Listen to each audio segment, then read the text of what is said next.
Hello, Mr. Mariotti, do you hear me? Hello, Professor. Hello. I'm Luigi Maria Riccardi. Nice to meet you. Very glad to be in your presence.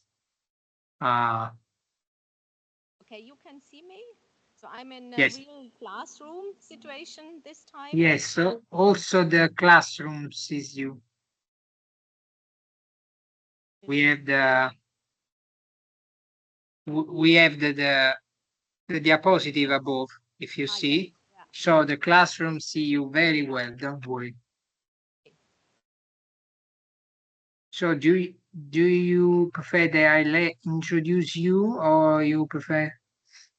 I can't understand really what you say. Perhaps it's So I said that I introduce you to the classroom, yes, or you want to? Okay. yes, you can When, introduce me, and then I can add some words. okay. When you want to start, I introduce you. I will give Okay. you a sign. Yeah, Okay.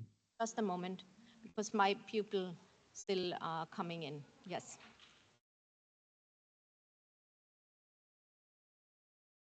Kann man aber lauter machen? Na gut, wenn da notfalls. Okay, okay, Tester. Ja, die sagen ja nicht. Okay, dann mache ich jetzt hin.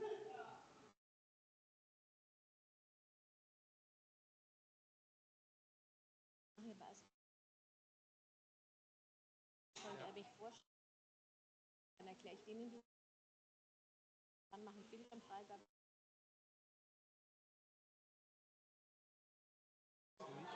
Na, ne, wir können ja einmal testen. Wo ist denn der Teil? Bildschirm. So, wenn ich das da klicke, Inhalt im Hintergrund oder das, Reporter, nee. Soll ich mal das klicken? Ja, das kann ich jetzt zu Hause. Okay.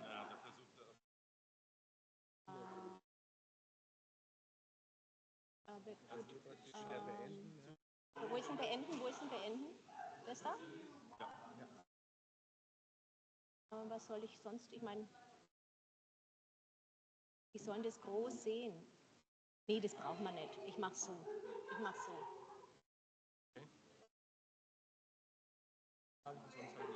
Und mache ja dann Pausen, da kann ich ja dann klein machen und dann mache ich die wieder. Okay, gut, dann würde ich sagen, ich fange an. Muss ich wegen dem Eskimo? Ja, genau. Ja. Dann würde ich sagen, ich fange an. Ja. Dann ein paar Minuten warten, okay. Ja, ja, ja, danke. Okay. So, okay, I think, yeah, I'm fine now. We can start. Perhaps you first introduce me to your class, then I say some words to your class and to my class, and then I will start the presentation. Okay? Okay. Thank you very much, Professor. So we are in presence of important expert of European Union law and international law, Professor Kristina Balleis. Is a professor of Faculty of Economics and Law of Hamburg in Germany. We are very glad to be in her presence now. She is very expert in this technical material view law in economic law. She has an international background and curricula, and we are very happy to listen your lesson right now. Thank you very much. I let you the floor. Okay. So, yeah, thank you very much to Italy. It's an interesting situation. So I speak to you here in Aschaffenburg and to you there, over there in Italy. I hope the sound is fine. We're just, okay, you're fine? Okay. Yes, so also for my pupil, it's a new situation. Normally the lectures are just here in presence, as we do it in Aschaffenburg. So yes, I was already introduced, my pupil know me, so yeah, I'm happy here to be here and there in Italy.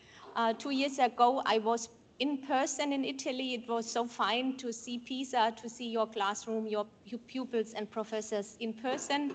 Last year already, we did it this way, this hybrid way, and today also. This is the last round of a big project of the University of Pisa. It's in Monnet Module, and I'm really happy to be part of that interesting research and also learning agreement during 3 years. This is the last year of that project. And yes, there's one technical issue. Now, when I start my presentation, I will lose contact to you. So I can't see you, but I can hear you. So that if something is embarrassing you, please interrupt me by word. So then I can stop the presentation and get the visible contact to you in Italy. Okay, so let me start.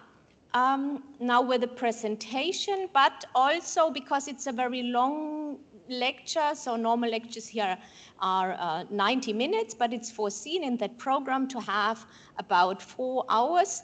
And to make it a bit easier, I've prepared 4 quizzes, so you need your smartphones. And we really have done, I hope so, not just a long lecture, but also an interesting and entertaining lecture. Okay, so I will start to share my screen.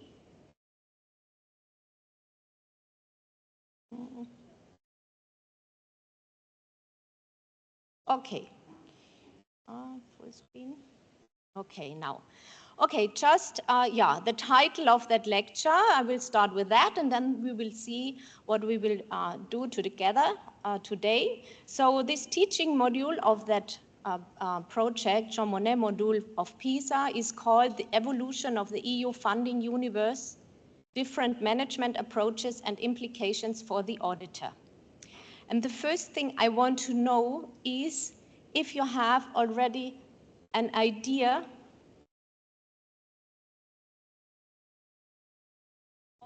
that issue. So I can show you again, EU funding universe, you can see auditors.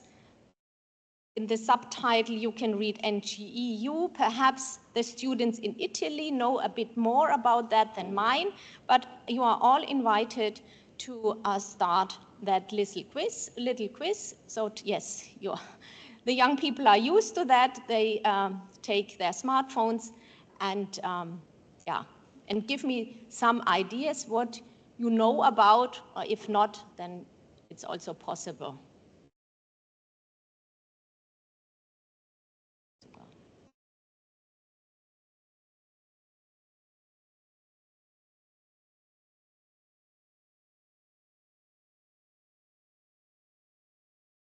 It's just brainstorming. It will be a word cloud to see what you know or what you did not or do not know. So we will have a look. Okay, some input from your side we can see here together. So very interesting input, sustainability. Yes, that will be part also of my lecture. The idea never know of. Probably these are more my students because for them it's really new. Nothing heard. And helper, yes, okay. From the side of Italy, probably the word sustainability comes. But that's the reason why we are here, to see what is meant with this EU funding universe, what is meant with implications for the auditors. I would like to start with a quotation from Tony Murphy, the president of the European Court of Auditors. from last autumn. Perhaps it's a bit difficult, but you will see step by step what he meant with that. So he underlines here in that quotation that non-compliance with EU and national rules is a major source of increasing error, and that this RRF model, that's new for you, but I will explain, provides for member states controlling its funded projects themselves. That's interesting. So they are the masters of the projects, but that this is not a guarantee, doesn't systematically ensure compliance of the spending with these rules. And this is a problem for the EU's financial interest. And all this lecture is about the financial interests of the European Union. Okay? So, as EU citizens, we are interested in the effective and efficient use of public funds. So the lecture is about funding from the side of the EU to the member states and projects in the member states. But any unclear use will affect our trust in public administration. This is true in general and in particular for the EU. The Next Generation EU, this is the big funding program of the EU we will discuss, introduced in 2021, is the largest EU measure ever established outside the EU budget. It represents a clear step towards a results-oriented approach. Payments of funds based on results achieved instead of costs incurred. That seems difficult, but we will go through that step by step. This raises the questions for the external auditors, which are in the focus of my research, like the European Court of Auditors, as to whether such an approach sufficiently ensures accountability for EU funds. Okay, now you got a bit an impression what the lecture will be about. This is the agenda. The stars stand for little quizzes, like the first one we did already. And in the first two chapters, I just introduce you a bit in the EU funding world, and I will tell you what is the Next Generation EU instrument, because this is probably very new for you. In the second part, chapter 3 and 4, I will show you the relationship between this instrument and the budget of the European Union, the long-term budget of the European Union. And then we will address the research question from the title. What about management forms of implementing fund in the member states? There are traditional EU budget implementation methods. I will present you, I will explain you these three approaches in chapter 4. And then in the last part, we really look on the impact on the fund management. So what is really happening? What are the problems perhaps? And last but not least, what are the implications for the auditor, especially the external audit by the European Court of Auditors? We'll start with the EU funding universe. So this is given in the title. This is like a galaxy. You can see here on the right-hand side, this is like to show you that all the money coming from the European Union into the member states are organized in programs and funds, and these programs and funds are a lot, as you can see, and this is the EU funding universe. These funding programs cover almost all possible areas, and normally they are implemented through the long-term budget of the EU, the so-called multi-annual financial framework. This is a 7-year spending plan divided by heading and cluster, and the recent long-term budget is still running until end of 2027. All public or private organizations, non-governmental organizations, and local authorities networks can ask for these programs. All this is possible to be funded. So the funding of the European Union means grants, subsidies, loans, guarantees, and prizes given from the EU budget to the member states. The type, if it's a grant or a subsidy or loan, depends on the respective program. And in the focus of my lecture will be one program, and the program has the title Recovery and Resilience Facility. So I will abbreviate it with RRF because it's more simple. So Recovery and Resilience Facility, it's called. This runs under the heading 2, Cohesion, Resilience and Values, and the policy cluster Recovery and Resilience. And this is the key instrument of this Next Generation EU. So Next Generation EU is a very big recovery package. You will see why recovery. And the key instrument is the Recovery and Resilience Facility. Why it's the key instrument and why there is a lion on the slide? Because of the sum of money, which underlines the Recovery and Resilience Facility. So there are 723.8 billion euro in loans and grants available to support reforms and investments undertaken by the member states with that program. So that's why it's called the lion's share, because this is the biggest part of the recovery package flows into the Recovery and Resilience Facility. And this money then should be used in the member states for two things. So two aims are behind. The first one is to mitigate the economic and social impact of the coronavirus pandemic. So you can see why it's called recovery. So the member states should recover from the corona crisis, and the money should help. And the other aim is another. The other aim is to make European economies and societies more sustainable. So this was also a keyword given in the first quiz. So resilient and better prepared for the challenges of the green and digital transitions. So we have two targets of that recovery facility. Now, you have seen it's a lot of money. And the question then is, where does this large sum of money come from?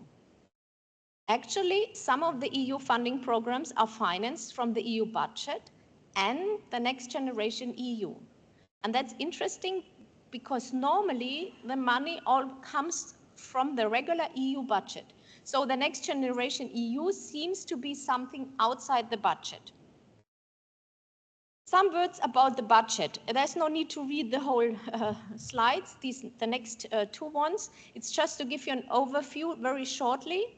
You know that the European Union was founded in the 50s, and with the European Coal and Steel Community, the whole project started. And at that time, the budget of the European Union was just financed by levies on the coal and steel turnover. Then new communities were founded some years later. These were financed by national contributions. At that time, we had 6 member states. You remember we discussed that in our first lecture, that there were 6 grounding members. And then step by step, if you take the black bold words, the financing of the EU budget changed. So in the 70s, there were established own resources to finance the budget through tariffs and value-added tax. And then in the 80s, the budget financing changed once again, and the importance of the value-added tax got less, and they introduced national contributions based on gross national income financing the budget. So money from the member states financing the EU budget. The green terms on the slide should show you just that the financing, so the funding of the European Union started very early in the year 1958 with the European Social Fund. So it's a very big funding which exists still today. Agricultural financing was introduced in 1962. European Regional Development Fund in 75. And then with the Lisbon Treaty, also interesting because the Lisbon Treaty, you know that's that big reform treaty from 2009.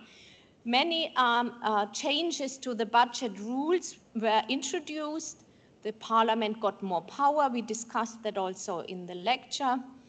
The budget procedure changed and other things. And now we are now in the year 2025. Now you can see the red 2 points that the Next Generation EU package has been established 2020 with the Corona crisis. And there was later on some amendments of purposes of the Next Generation EU. I will explain a bit later. But this program is still running. Next Generation EU is still running, so it's a current program of the European Union. Some words, it's just the introduction concerning the legal framework. As we have learned, we have primary law in the European Union. The Treaty on the Functioning of the European Union has a chapter or title on financial provisions. So in the 30s of that treaty, we can find the rules for the EU budget.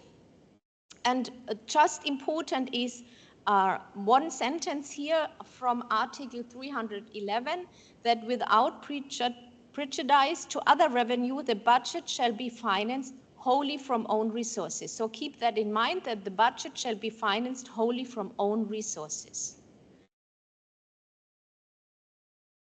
On the basis of the primary law, we have secondary law. We did that in our lecture also.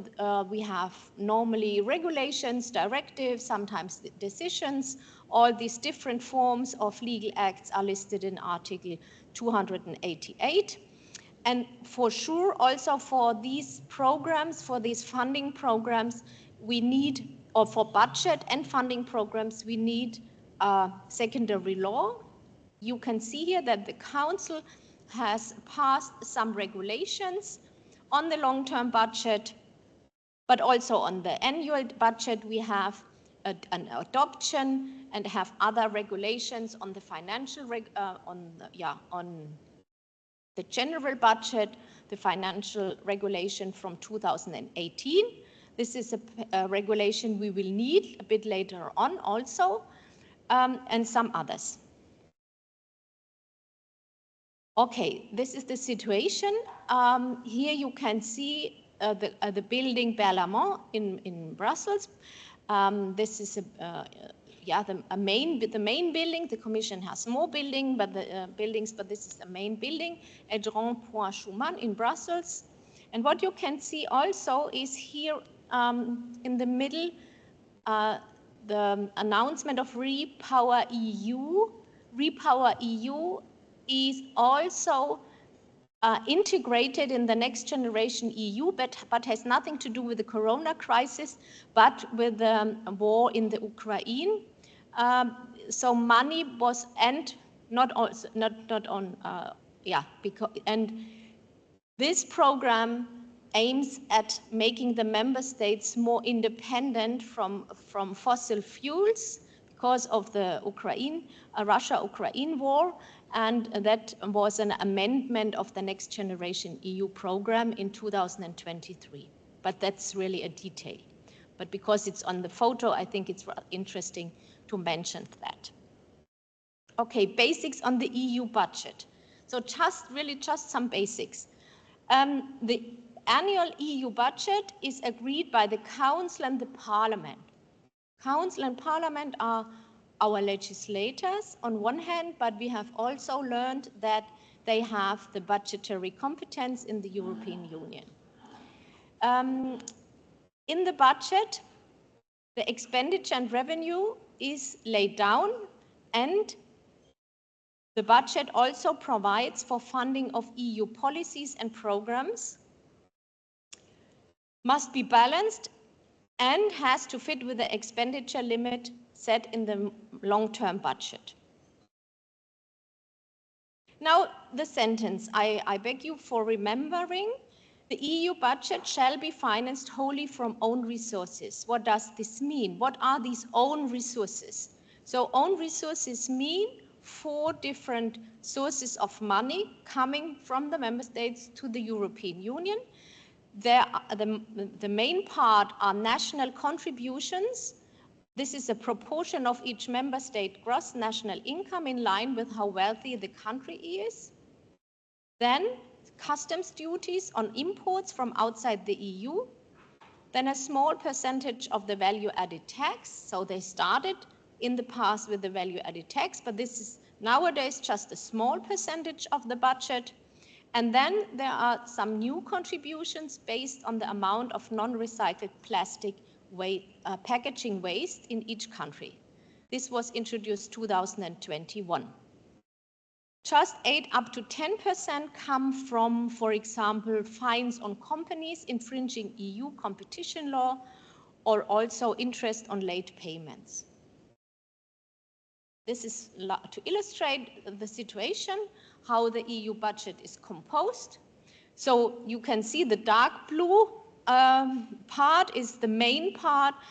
This is these contributions from the member state based on their gross national income with 68%. And then we have other revenues, as I explained you with the slide before. The shares vary slightly from year to year, but in the end, the national contributions are always the biggest part, so the dark blue part here. Okay. Now we have heard that the next generation EU amounts to a big sum of money, not coming from the budget. So there are programs currently not financed from the budget. And the question now is, where does this money come from? This big amount of money. Is this something like a new source of other revenue? And now we will look at the next generation EU instrument. So what's that? How it is possible to have such a lot of money for the European Union not coming from the budget, flowing to the member states. What is the legal background? So what is the political background? What is the legal background? How it is financed? And also some words on academic criticism. Okay, the next generation EU is also, or this package is also called European Union Recovery Instrument because of that situation in the first year of the Corona crisis, you remember perhaps. So that was the political reason, that was the historical situation. And in the year 2020, the Council, the European Council, agreed that package, so the heads of state and governments, and adopted, and the Council then of the European Union, the Council of Ministers, adopted that package in the same year. So this was money in order to support the EU member states to recover from the Corona pandemic. It was limited, so they limited it. It operates, in fact, just 6 years from 2020, or 5 years, no, 6 years from 21 up to 26. So it's a temporary instrument. And it's tied in a certain way to the regular budget, long-term budget of the EU. Foreseen is that this money shall constitute external assigned revenue. What does this mean? Assigned means earmarked revenue, so the money must be used for a certain objective. That is also important. But that is possible, so that is also absolutely irregular. Okay, now if we can compare the normal long-term budget and the recovery package, we see here with that illustration very well that the recovery package is nearly not like the long-term budget, but is nearly doubling the normal budget. Yeah, you can see in blue, the long-term budget, the 7-year budget, amounts to 1.211 trillion euro, and the package reinforcing the normal budget amounts to 806.9 billion. So this is really making the EU budget much more bigger than in the past. And you can see once again the lion here at the right-hand side. So the recovery and resilience facility really is the lion's share under the Next Generation EU, because only 83 billion euro flow to other programs, and the whole rest is foreseen for the recovery and resilience facility. Yeah, if we take that illustration, we can see that something is strange with that instrument. That's a bit hybrid. So it belongs to the budget, it reinforces the budget, but then again, not really is coming from the budget. So to understand that, we have to look how the new instrument, the Next Generation EU, is financed, and what is the legal basis, on which article is it based on. If we take the regulation itself, so the regulation from the Council establishing that package, that recovery instrument, we can see that the instrument should support the recovery in the aftermath of the COVID-19 crisis. So that instrument should help the member states. That's why the instrument, or the establishment of the instrument, was based on Article 122, which is a kind of disaster management clause. That's interesting. It has nothing to do with the budget. If you remember, the budget articles are in the 300s, around that, yeah, in the Treaty on the Functioning of the European Union. And here we have an article that has nothing to do with the budget. So it's found outside the financial provisions on the EU budget in the treaties. So the Next Generation EU instrument has, at a first glance, nothing to do with budget. But we will see that when we know how it is financed, that we have to raise the budget, in fact, because of that big project. So that is interesting, and I've just can say you at that point that at the same day when they established the Next Generation EU, they also changed their own resources decision. But I will reveal that connection a bit later. Okay. So what about the legal basis? Article 122, the disaster management clause, which is called also, foresees, in fact, that in a spirit of solidarity between the member states, it's possible that the European Union assist financially to the member states.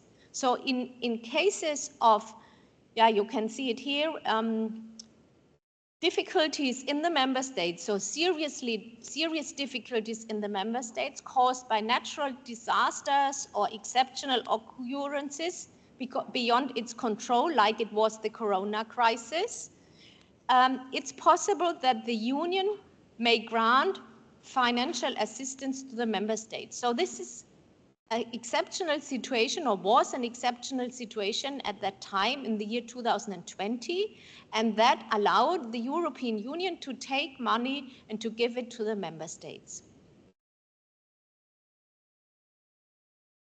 Now, we should remember this thing with the own resources, because the budget is not sufficient enough for such an instrument. And normally the European Union should not use funds borrowed on capital markets for the financing of operational expenditure. And you can guess already, what did the EU do? The EU borrowed money from capital markets. This is normally not allowed for the European Union, just in some exceptional situations. And that's what happened here. So the EU, for the Next Generation EU package with 800 billion euro, borrowed money from the capital markets. And that's allowed in the own resources decision. That is why this decision was also amended at the same time. So together with the regulation establishing the Next Generation EU, they changed the own resources decision and they allowed the Commission to borrow funds on capital markets. That is one interesting point, and that's also something which was and is criticized a lot, because you can imagine that now the EU has a lot of debts, which the EU had never before. So the EU had debts now, and the problem is how to pay back all that money. What you can find here, the last sentence on the slide, the repayment of these funds borrowed to be used for expenditure shall be borne by the union budget. Yeah, so that must go through the budget. So that is a problem for the European Union now, because the European Union did not earn money, so the own thing is to take more money from the member states then afterwards to pay back all this money borrowed from the capital market. But that's a recent problem of the European Union. Yeah, so here's just the summary. Because the budget may not be in deficit, it's not possible normally that expenditure is financed by borrowing. Yeah, because of that, a rule just should come wholly from the own resources. There are some exceptions. So to implement these assigned or earmarked measures, it's possible to borrow money, but this is really an exception, and that is what happened here with the Next Generation EU. The Commission was exceptionally authorized to borrow up to 750 billion at 2018 prices on the capital markets for a limited period of time until end 2026. The repayment, as we have already read in the new own resources decision, can take place over long term. That is not the problem. So the European Union has to pay back these borrowed money at the latest until 2058.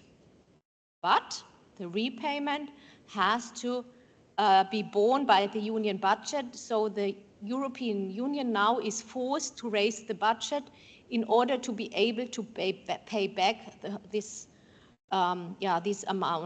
big amount of money. Yeah, this is just to show you what happened.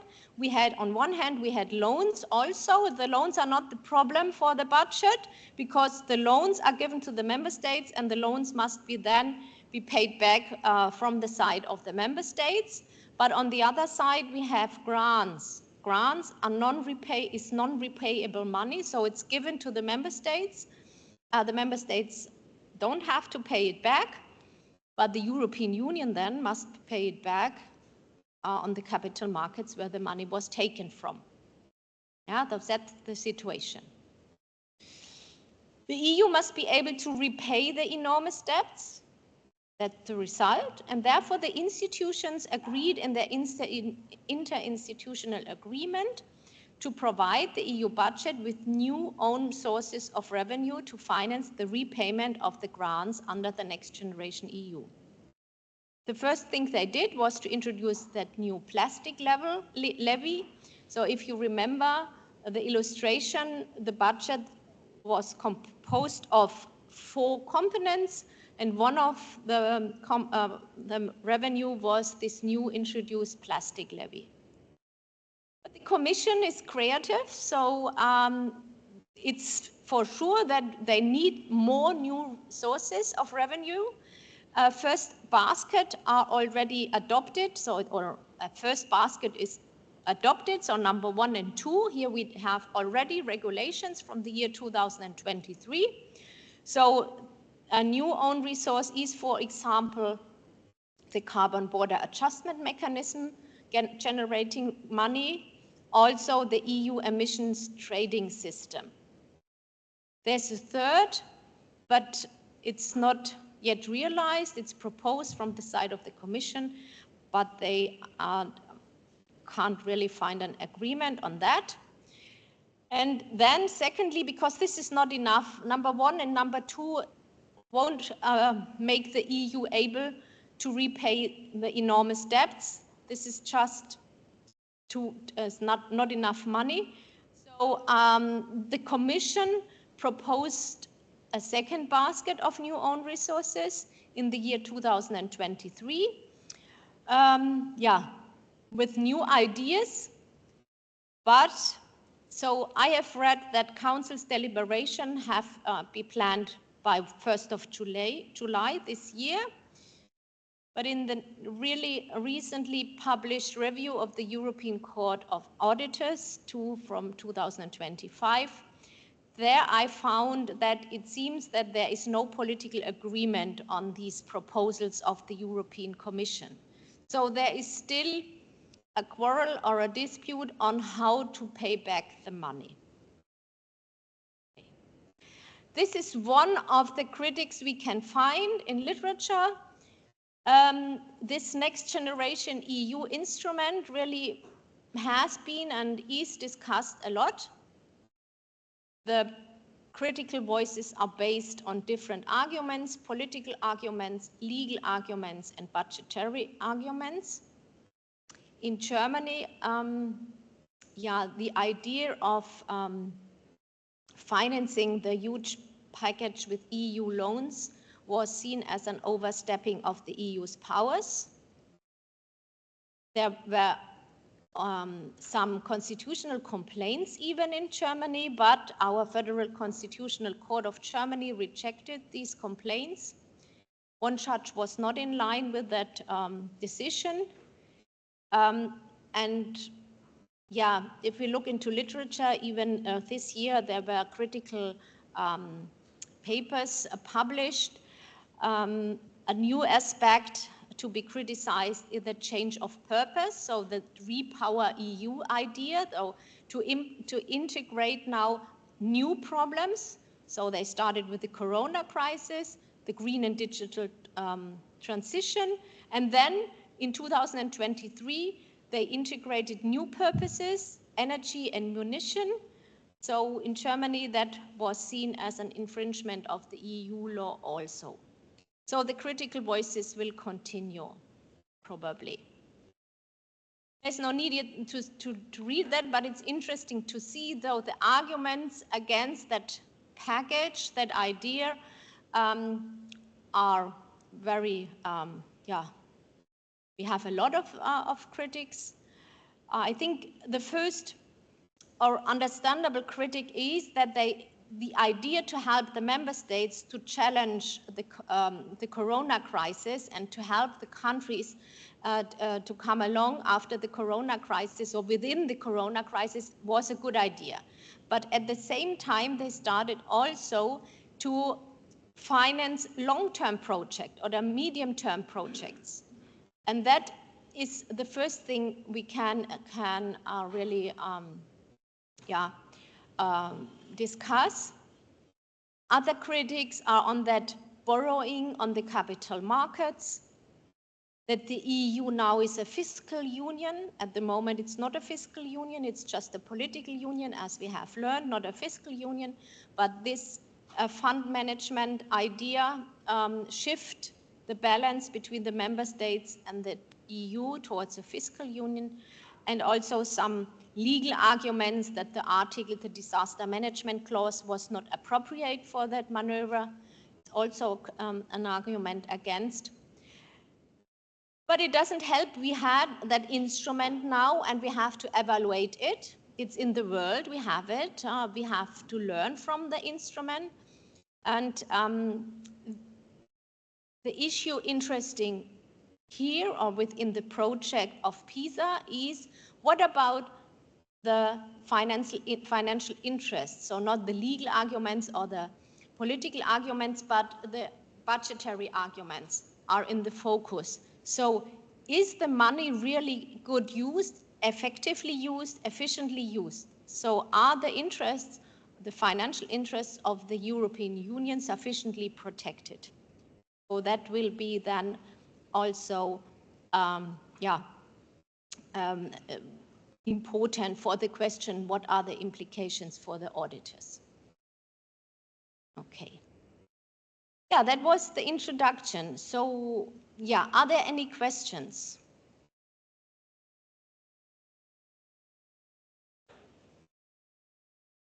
Okay, then you can check if you have taken a bit with you from what you've heard or read on the slides. Also in Italy, you are invited to take part of that second short quiz.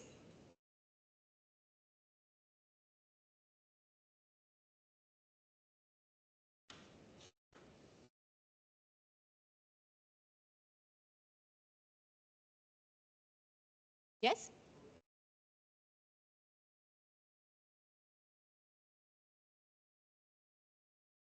Pardon?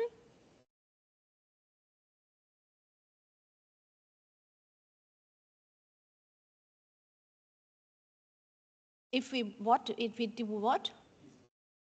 These bonds, yes. Funds, yes.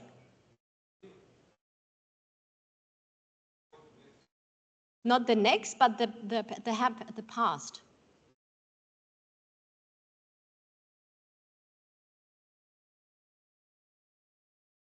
I can't understand.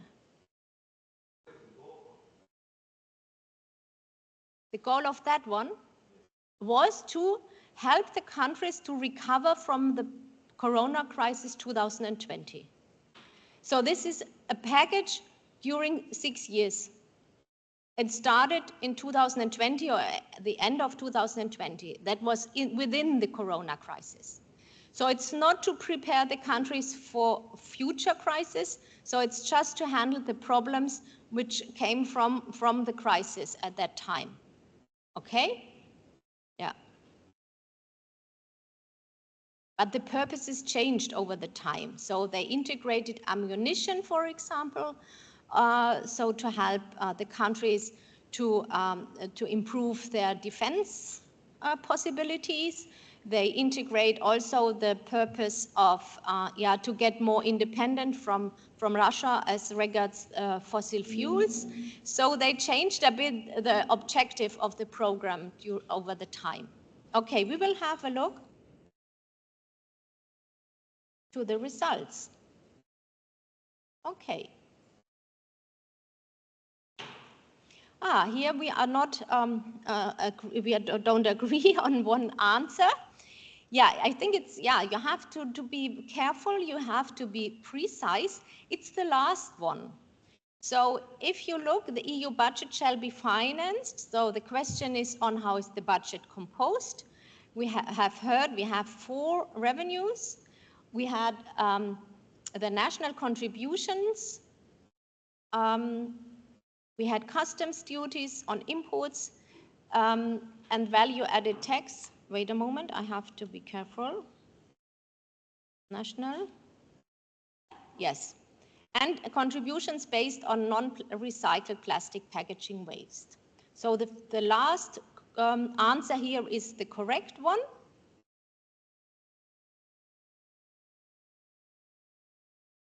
And on the next chapter, we had short questions. So, who adopted that instrument? Was it the European Court of Justice? Really? 8?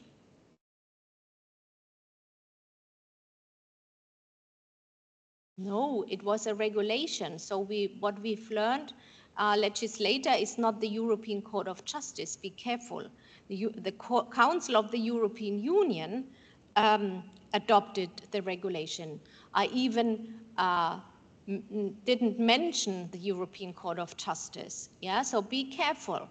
The adoption of the instrument in form of a regulation was by the Council of the European Union, the Council of Ministers, who are the normal legislators. Okay, second question.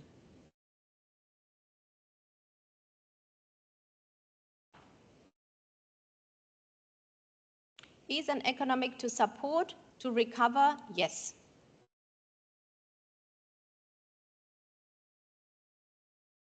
Yes. Is a temporary instrument? Yes. But it's a temporary instrument is correct, but not from 2021 to 2025, but to 2026. Okay, so the answer is not correct. Yeah, only the first part of the answer is correct. Is tied to the regular budget of the long-term budget of the EU, the EU's multi-annual financial framework. Yes, it's tied to that. And its money shall constitute external assigned revenue. It should. So here the 4 answers are correct, 5 answers are not.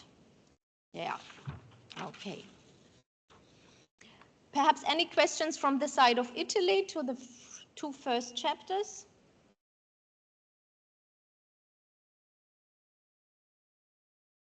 Okay. No question from your side in Pisa? No.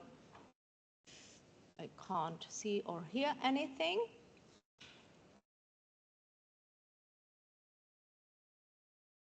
And so I would like to continue, and then we will make a break after chapter 4.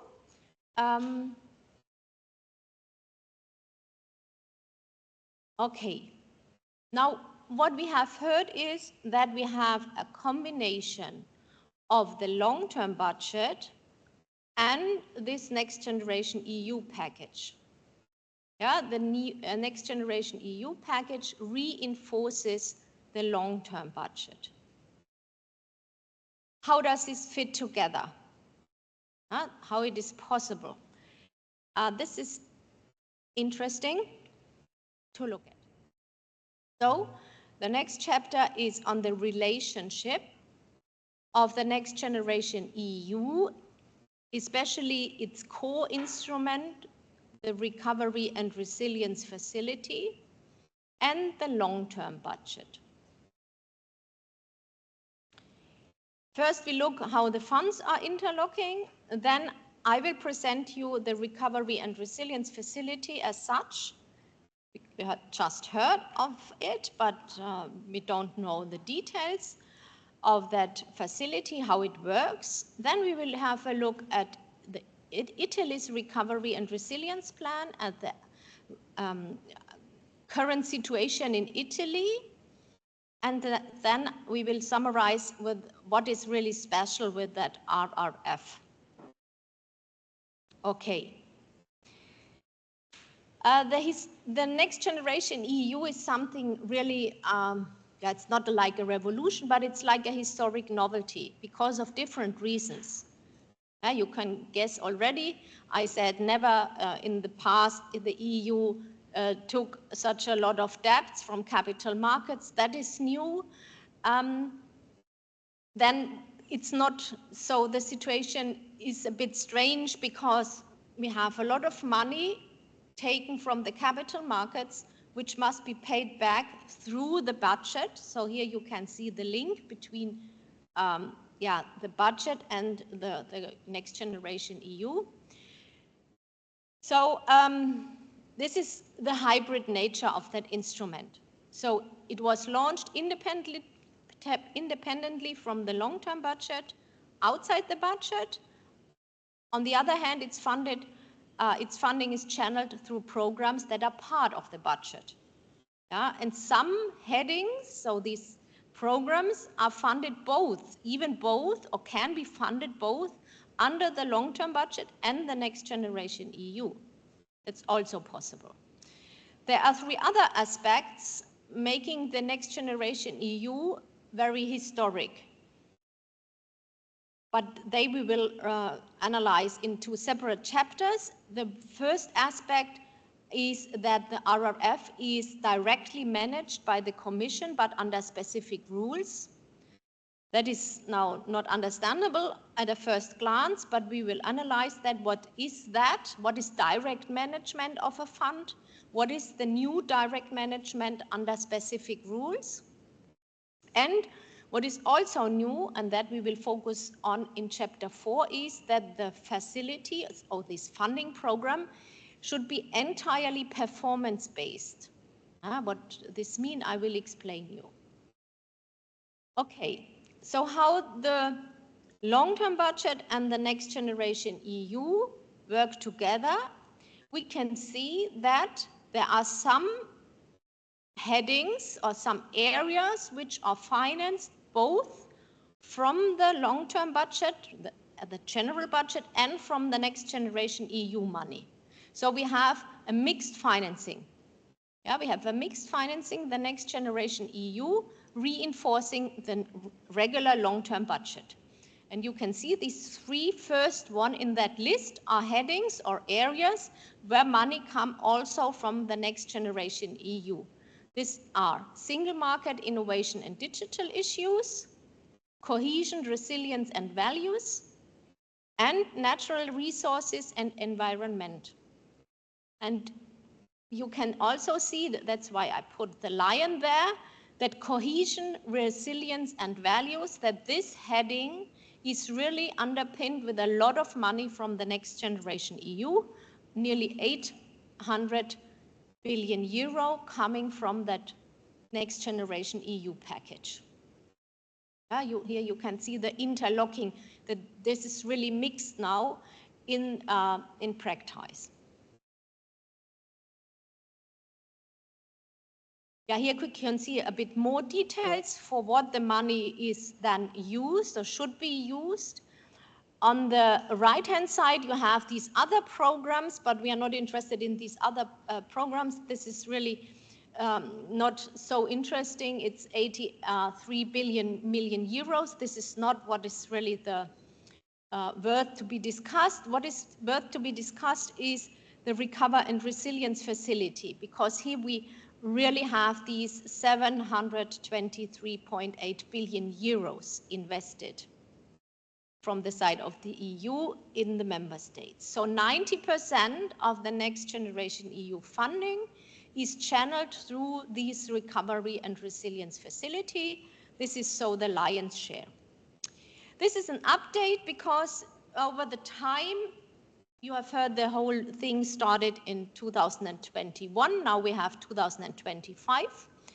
The total sum was reduced a bit. So in mid-October, and that's the last, or that's still still true to today. About 90 billion euro were not asked from the side of the member states. So they asked not for the loans they were promised. I don't know the reasons, but that's why the total sum was reduced. So these loans now are out of the program, and the whole program now amounts not to these 723.8 billion, but to 650 billion. So that's the current sum of that program RRF. Yeah. So what we can see is that the Next Generation EU is a package comprising several programs, but in fact the main program is the Recovery and Resilience Facility. Under the heading 2, as we have read on the slide, the heading 2 was Cohesion, Resilience and Values. And for that, the EU budget is increased enormously. And now we have to look at this Recovery and Resilience Facility. What is this? How functions this? We have 27 member states. How it is possible to put such a lot of money into this countries and what do the countries with that money, yeah? And how it is guaranteed that all the rules, EU rules and national rules, are respected.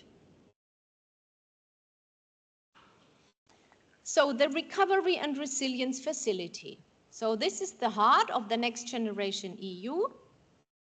We have heard that this is a temporary instrument.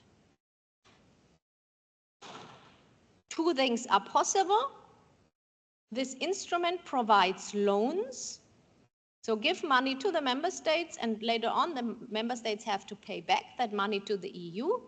And the instrument provides also grants. Grants is lost money for the EU, so it's like a present to the member states, and then the EU must repay the debts taken on the capital markets.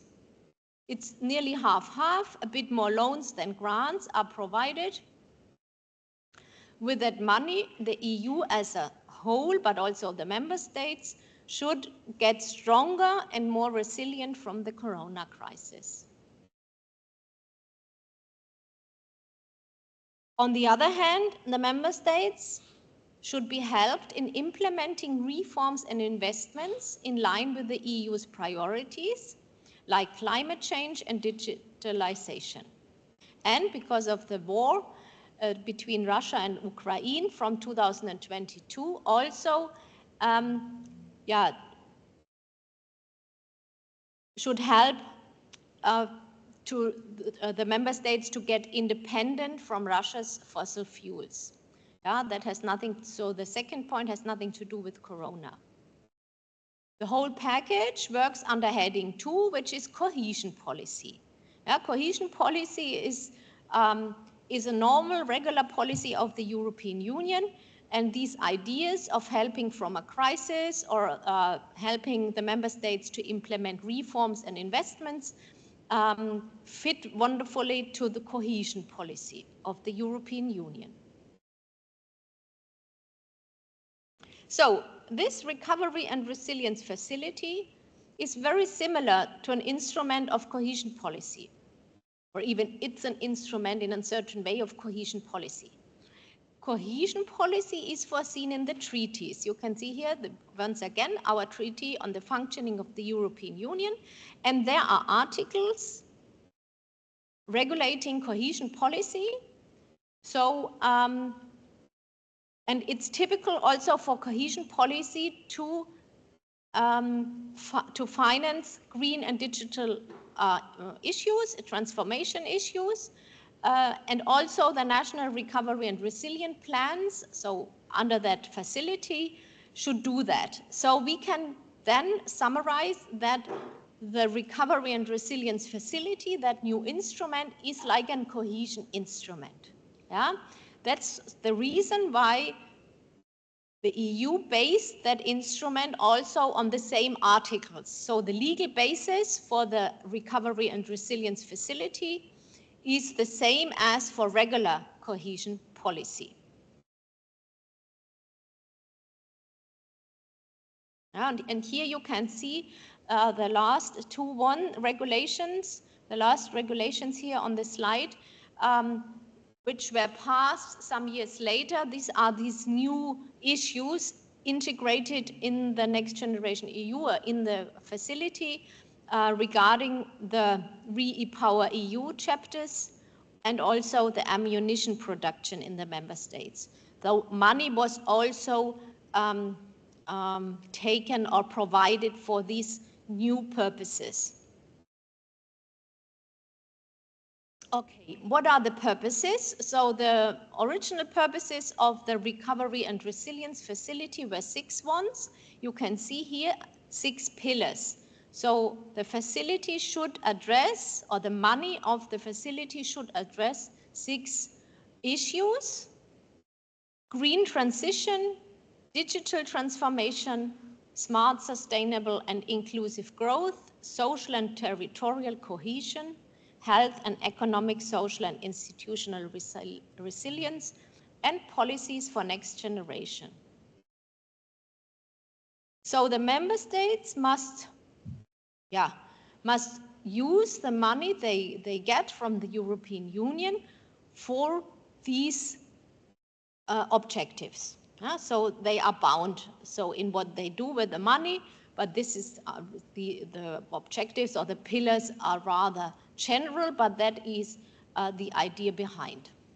If they want money from that facility, they have to explain in so-called national recovery and resilience plans what they will do in the future, what they will do in form of reforms and investments in the area, for example, digital transformation. I mentioned already these national recovery and resilience plans. This is the basis the member states have to give that document to the EU in order to get money. Together with a request for money, they have to present these national recovery and resilience plans. So this is the programming document. Now this is done now. All member states prepared such plans, recovery and resilience plans, with more or less reforms and investments. It depends on the countries. And the idea is to implement all these reforms and investments up to 2026, because in that year, the instrument will end because of that temporary nature.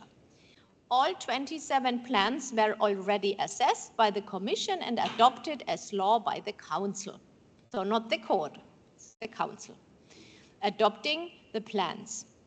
So all plans were accepted. The member states prepared plans in 2021 and they gave these plans to the Commission. The Commission revised the plans, the Commission assessed the plans, and if the plan was fine, covering, for example, all the 6 pillars and a bit more for sure, then the plans were adopted. So this is the procedure of assessment. Just to illustrate the steps, it starts with the member state submitting the national plans to the Commission. The Commission then assesses the plans, the Council approves the plans, and then if the plans are adopted as law, the member states can get and even got a so-called pre-financing rate up to 13% of the total support in advance. This is also a lot of money. In advance, they get money. Why? In order to be able to react quickly. You must remember the situation, it was in the Corona crisis. They needed money, and to be able to react quickly to all the problems, they need money quickly and not after waiting during a very long procedure with a lot of paper. So that's why the pre-financing rate is rather high with 13%.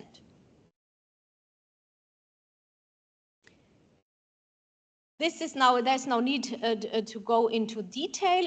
The assessment of the plans is very good regulated. So there are 11 criteria which must be fulfilled in these national plans.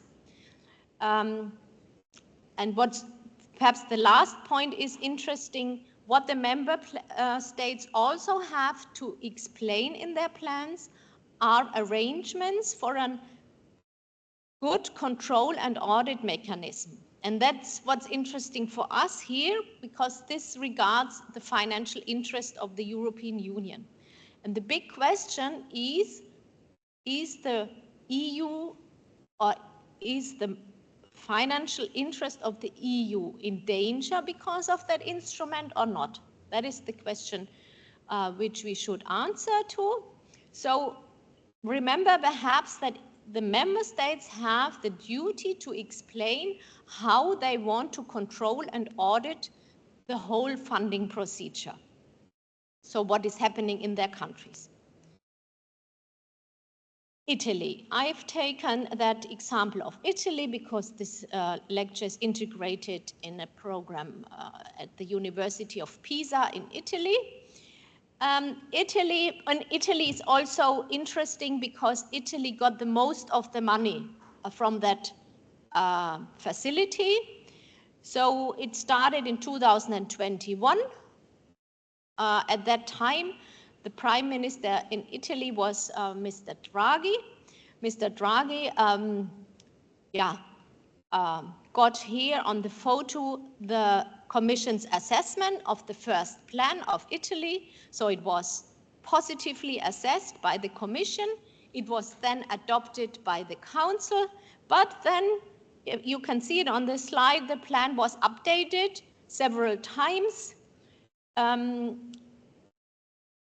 first time after long discussions with the EU, but then even in 2024, there was a further modification of the plan in 2024 in November, a last update, and then I found that this year in March, Italy submitted once again a modified plan. But you will see why in some minutes. So here are some numbers. You can, but it's hard to compare Germany with Italy. Italy was very hit by the Corona crisis. There were horrible photos from Bergamo. Perhaps some of you remember, the Italians certainly remember a lot of deaf people because of Corona, and that was really a big shock. So Italy was really hit very strong by the Corona crisis, and Italy got a lot of money under that facility. You can see here on nearly 200 billion euro grants and loans, a lot of loans also. Italy has to pay back these loans. So in that case, Italy has made a lot of debts, new debts. So Italy is the largest recipient of funding under the RRF, followed by Spain. Germany did not need loans, for example, as you can see, just some grants were taken. And you can perhaps imagine, if you look at the measures planned in Italy, this is a lot. This is a lot, so 60 reforms and 130 investments, more than 200,000 projects were planned. And this is what is necessary is to realize all these projects in that limited time. Yeah, though that has to do also, I think so, with the modification, the several modifications of the Italian plan. Also here I have to update a bit the numbers because it changed.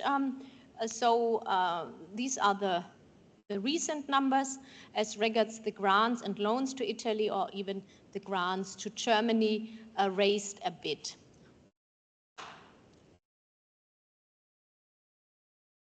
Yeah, here we can see from the website of the Commission the scoreboard for the facility, where in Italy we have different projects.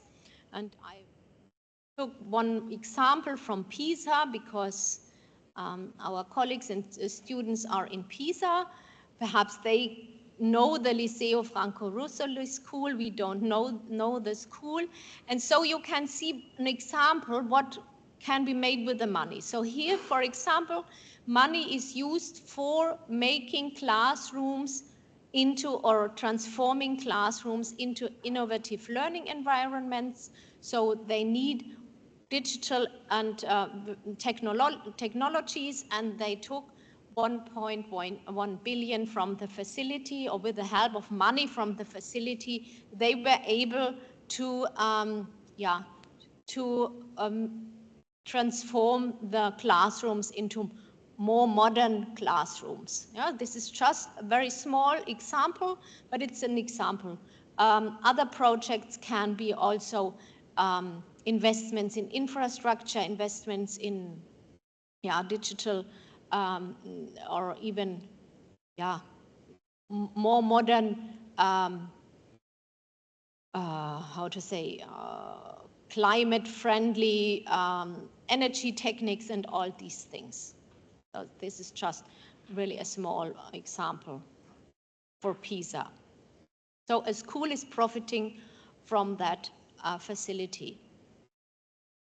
Yeah, what about Italy? So Italy has unfortunately difficulties in managing and using the facility or the money from the facility effectively.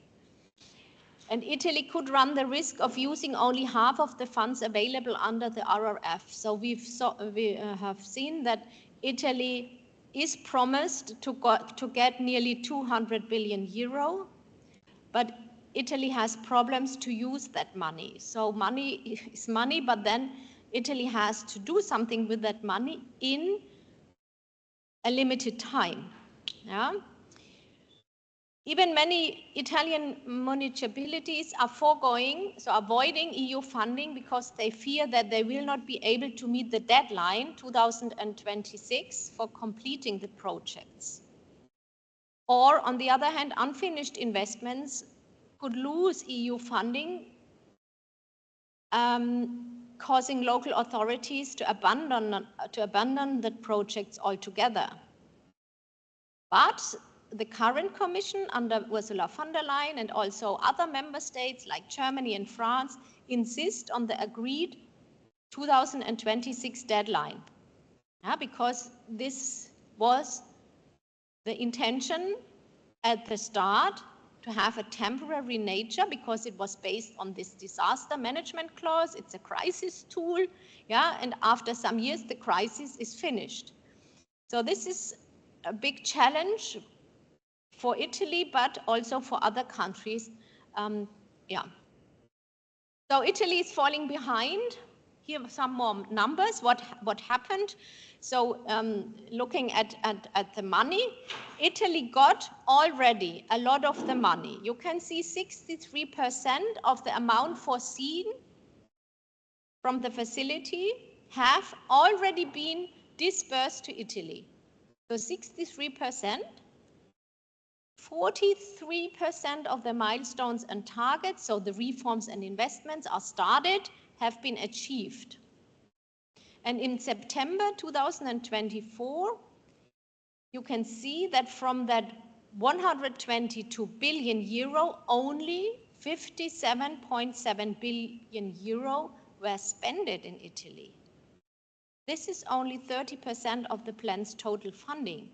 So what happens is, Italy has the money, but is not able to spend it, because they have to find workers, they have to realize projects. This is obviously not so easy. Okay, so these delays highlight a difficulty in implementing investments. So it's nice to have money, but then to implement investments in reality is difficult. You can see here the number of projects which were planned originally. So 262.431 projects are registered, so in the national plan. Less than the half are finished. Some are started and some are not started. As I've said, that's a problem for Italy, but also other countries have problems. And if you look here, this is absolutely new. It's from Tuesday, information from the Court of Auditors. You can see that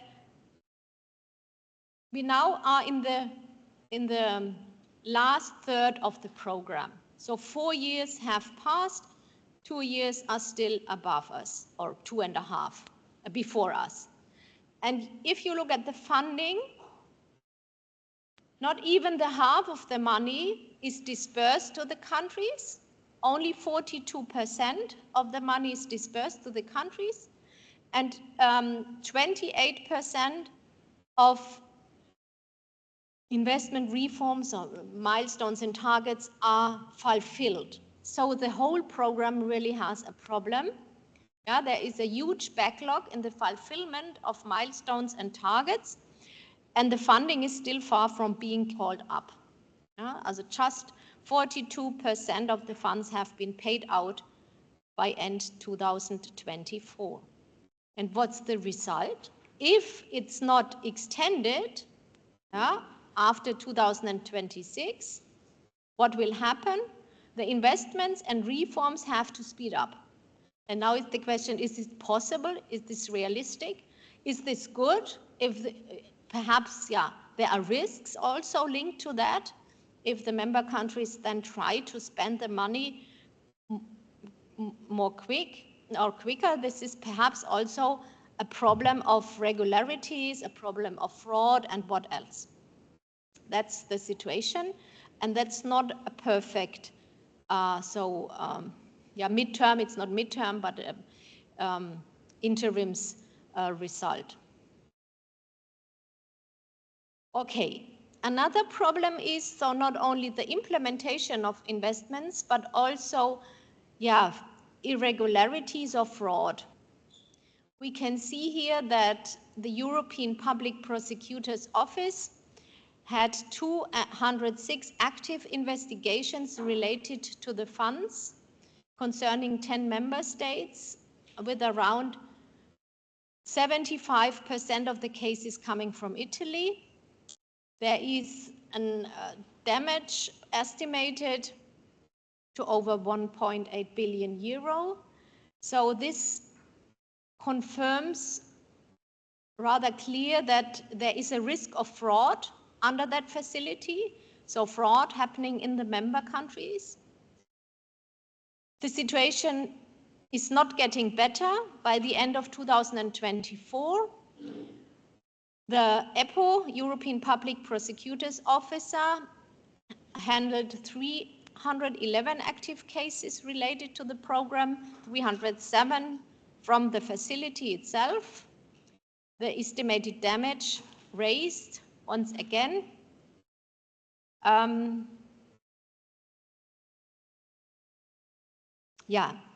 I told you, because of the time running, they really fear that the number or the estimated damage will get bigger because of that acceleration of implementation of the money in the next 2 years. So there is a big risk, and that is, so we discussed a lot, but this is the first we've heard. This is really risky for the financial interest of the European Union. Another problem, now we've heard fraud, the implementation in a short time is problematic, so perhaps that instrument is not effective in the end. That could be the result in the end of 2026. Another problem is double funding. So we have heard that the facility runs concurrently with other EU cohesion policy funding mechanisms.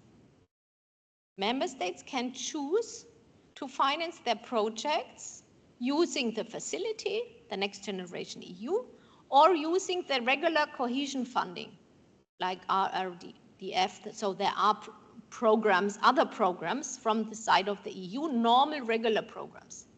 And the illustration shows you that there is like, the possibility to take money from that fund and from that. And what must be avoided is that for the same project, both funds are used. That must be handled. This overlap must be handled. The European Court of Auditors is very critical on that. There is a special report on the question of double funding. And the European Court of Auditors is detected that there are cases of double funding. Okay. This leads us to the question, who is responsible for all that? For example, who is in command of avoiding double funding? Who is responsible? Who has the hat on, we would say in Germany? And if we look in the regulation establishing the facility, we can see that the Commission, there is mentioned the Commission. So the facility shall be implemented by the Commission in direct management in accordance with the relevant rules. So now we have to see what is direct management. The first thing I have to tell you is that normally cohesion policy is not done under direct management, but under shared management. Because shared management, and I will explain you in the next chapter what is shared management in practice, Shared management means that there are more managers, so there's the responsibilities on several shoulders, we would say. So shared management, and in the past, one was convinced that shared management makes it better to shift responsibility to the right level and therefore better support the EU's cohesion policy objectives. So in the past, one was convinced that for cohesion policy, it's good to implement it under shared management. So what did they do here now is to take direct management. There must be a difference between direct and shared. And what we want to know is what is now the new fund management for these cohesion issues. Okay. So what we should now analyze is what is this direct management by the Commission in accordance with the relevant rules? What is foreseen in the regulation? In Article 8, we have read that this is the management form for the Recovery and Resilience Facility. And if you remember, that was the second argument why the Next Generation EU is called historic novelty. The second argument was because it is managed not in the usual form. Now, and what is interesting is to look what is this direct management and why it is so discussed. So, before we have a break, I would explain, or I would present you the traditional EU budget implementation, how it works. There are 3 fund management types, 3 normal fund management types, and then we will see that the facility is not implemented in a normal or regular way like they did in the past. There is something new. So they created a new fund management form, a new fund management method for the facility. And then you can guess what the next question is this good, or is this a good idea for the EU's financial interest, which are in our focus? Is the EU budget therefore well protected or not? That is the research question. But beforehand, we have to look what is new with the facility. So what was in the past and what is new? Mr. Mariotti, any questions? Are you fine? We have no questions for now, Okay. Professor. Thank you very much. So after that chapter, we will have a break. Okay.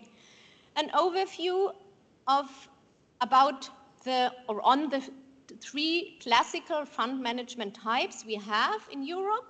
They are regulated in the financial regulation. Perhaps you remember, probably not, from secondary law I introduced in the beginning. So we have 3 different types. We have direct management, shared management, and indirect management. What are the differences? Just look at the bold passages or bold terms here. Direct management is in the hand of the Commission, or what is also possible, in the hand of executive agencies. It's possible to realize that with the help of executive agencies. Shared management, what is typical for cohesion policy, is a management where the Commission and the member states work together. That's because shared between Commission and member states, the responsibility is shared. And indirect management means here we have implementing partners which are responsible for the program. For all these management types, it's always the Commission who has the ultimate responsibility for the budget implementation. That is important. So this is really irrespective of the type of the fund management. But this is logical because just the Commission has to defend the implementation to the Parliament. So the Parliament's discharge foreseen in Article 319 is granted only to the Commission. That's why the Commission has the last responsibility for the budget implementation. That's why the Commission, that's also logical, carries out rigorous and effective controls on how the EU funds are spent. Only for the shared management, here the member states are also involved. There are some rules foreseen in the financial regulation how the control and audit design should be. We need that a bit later. Okay, so look here at the second half of that illustration, just the steps of control the Commission undertakes during that funding or the program life cycle. The Commission can undertake ex ante controls, ex ante adjustments, then the Commission pays out money, or the money is paid out through member states, authorities. It depends on the funding type. Then after the payment, there are ex post controls, recoveries and corrections, and then the program's life cycle will end. Okay. So we have learned we have three approaches, so three fund management approaches. We have the shared one, which is the most used. So 70% of the budget is implemented by Commission jointly with the member states. So this shared management is really the most often used management form for programs, 70%. Only a small part of the budget, 20%, is paid out directly by the Commission under direct management, and an indirect management is rather the exception with 10%. We will start with the indirect management. Indirect management is a management by implementing partners. So here the implementing partners got the money from the EU and then they have to distribute the money correctly. These implementing partners can be inside or outside the European Union. What happens is that they got the task from the Commission, so they are delegated to implement. Here, neither the Commission nor the member states are involved in the fund management itself. An example, and keep in mind because of the quiz, so the majority of the EU budget allocated in this form goes to humanitarian aid and international development. These are two examples. You can see here, for example, the Ebola outbreak or earthquake in Nepal. These events then are financed through implementing partners, very often. So outside the EU, in the country, they got money and then they can use it for these special situations. Okay, that is indirect management. Who are implementing partners? You have here a list of examples. For example, third countries, international organizations like the United Nations, UN family, the World Bank, International Monetary Fund, European Investment Bank, and so on. So you can see you have really entities, implementing partners inside or even outside the European Union, which implement then the fund, so they pay off the beneficiaries directly. As you can see here with the pyramid, the European Commission is outside, there are no member states integrated or involved, but the implementing partner pays out the money to the beneficiaries for humanitarian aid situations and so on. But this is just for 10% of the EU budget used. What about the direct management? And be careful, our new direct management for the facility is not this one, we will see that. This is the regular direct management. Here the programs are run exclusively by the Commission. Member states are not involved.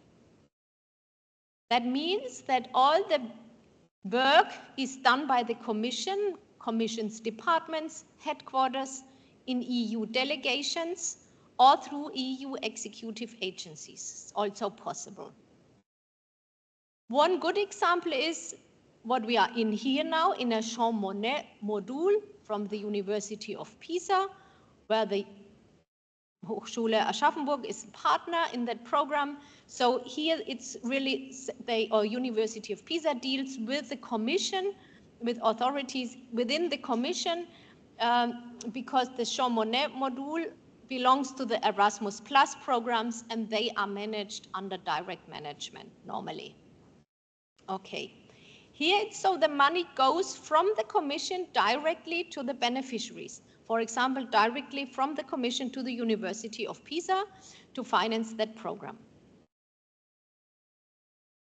You can see also universities can be beneficiaries, companies, interest groups, non-governmental organizations.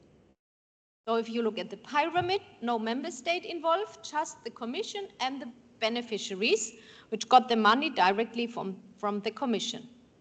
The commission is responsible for all operative steps in the program. The commission launches the call for proposals, evaluates the proposals, signs the grant agreements, monitors the project implementation, assesses the results, and makes payments to the beneficiaries. So it's the commission who has the full control and oversight.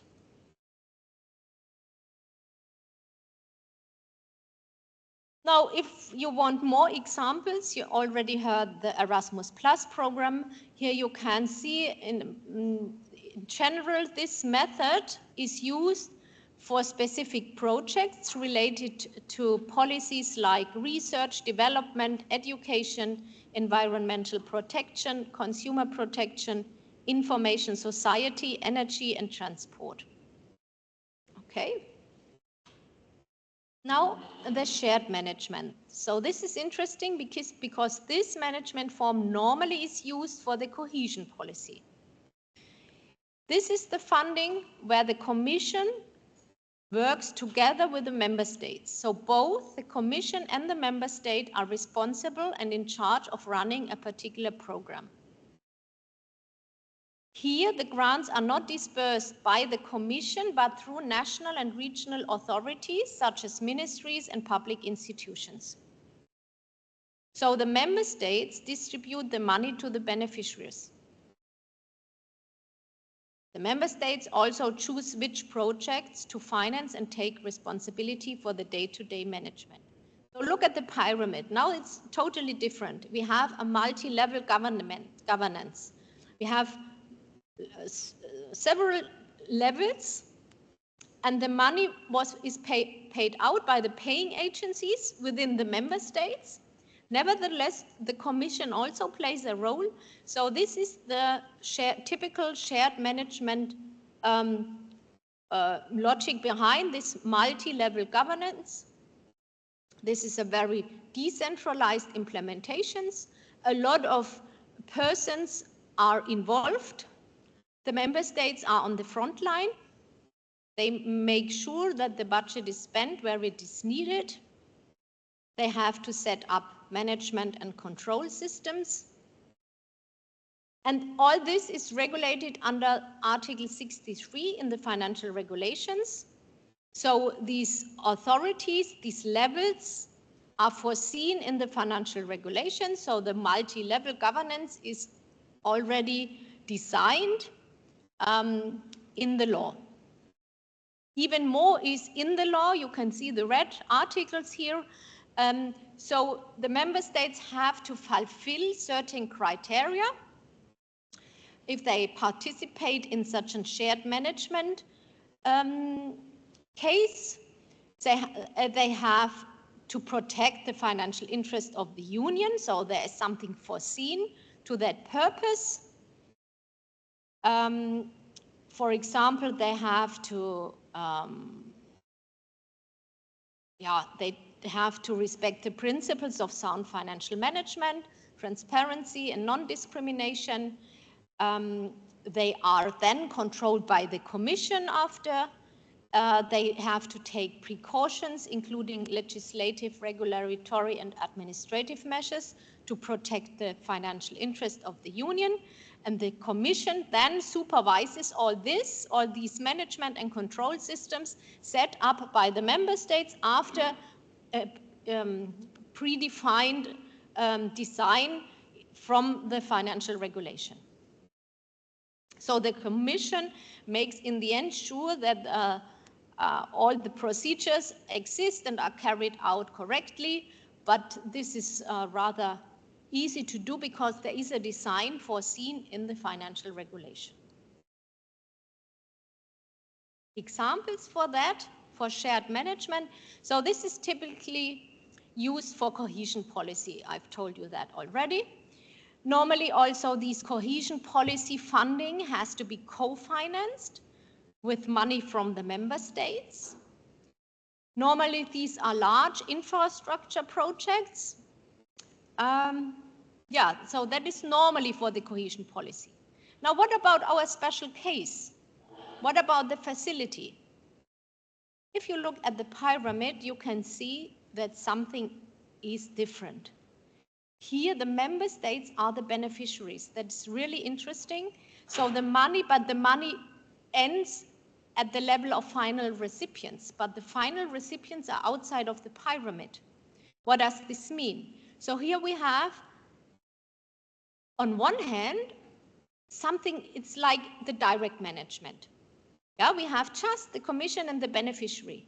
So this is much more centralized, and the full responsibility is with the Commission. But the member states are the beneficiaries. That's interesting, but the money won't stop there. So the money goes from the Commission to the member states, and then it's implemented through national systems because of the program based on the plans with milestones and targets. So we have a mixing up of the two traditional management modes and following a spending model that is different from all other instruments used by the EU in the history. So this is a new funding mechanism created especially for the RRF facility. And what is so behind, why we discussed that, why there is such a big program on that? The question is, will that funding mechanism be used also in future? And this is only a good idea if the EU's financial interest is not in danger. So that's why there's such a big research on that. With that table, you can see once again the differences between between the shared and the direct management, not the indirect because it's not so important here. The shared management normally used for cohesion, the direct management, and you can see the new fund management at the right-hand side resembles a bit to the direct management, but we have big differences, which are in the pink color here on the slide. So the fund management is also centralized, like the direct management. The full responsibility is also with the Commission. The Commission disperses the money, but not to the beneficiaries, but to the member states. The member states are called beneficiaries, but they are not the final recipients. This is a big difference. The next difference is that the Commission is responsible, but the programming is based on national plans and the implementation goes through the national systems in the member states. So it's not really under control of the Commission. This is different to direct management because there the programs are just run by the Commission. There are no national systems involved. And what is also different is that the control of the Commission is lower for the new fund management. There is more self-policing with the member states. There is more in the hand of the member states. The question is this a good idea or not? So we can sum up. There is a kind of new philosophy of managing the resources of the EU. There is a political reason behind. We have heard that in face of crisis, and also green and digital transformation needs, which are also in a certain way urgent, the implementation of actions had to be speeded up. Thus, the logic behind the facility fund management is to facilitate the rapid implementation of projects and the achievement of results. So they want to make it easier for the member states to implement their projects. Therefore, the idea was to make the arrangements more flexible than the traditional management approaches. What was the problem with the traditional management approaches? They focus more to regulatory compliance and put the emphasis on procedures, not on results. So in the end, the facility is different because the facility focuses more on solidarity between the countries and gives the member states a certain advance of trust as regards the protection of the EU's financial interest. Okay. So, next quiz, and afterwards a break.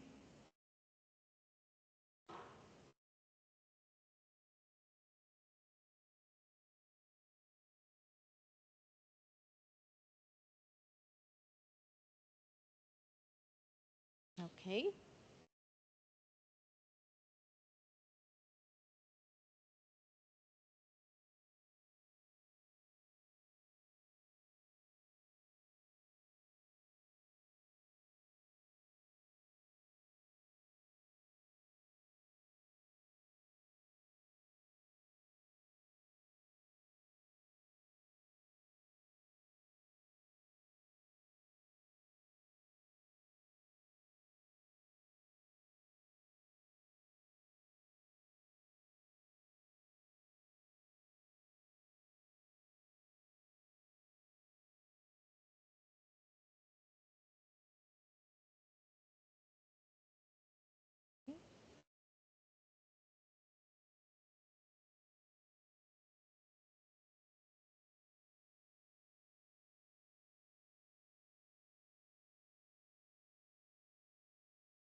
Okay, we will look.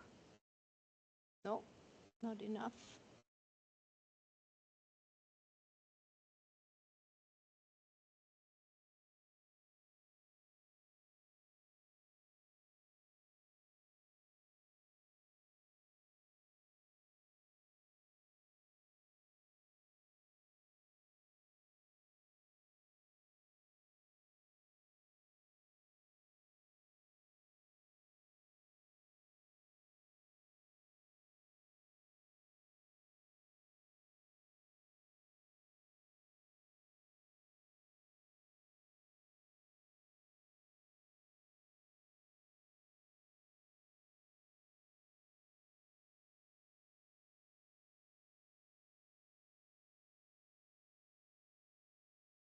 Okay, or not yet?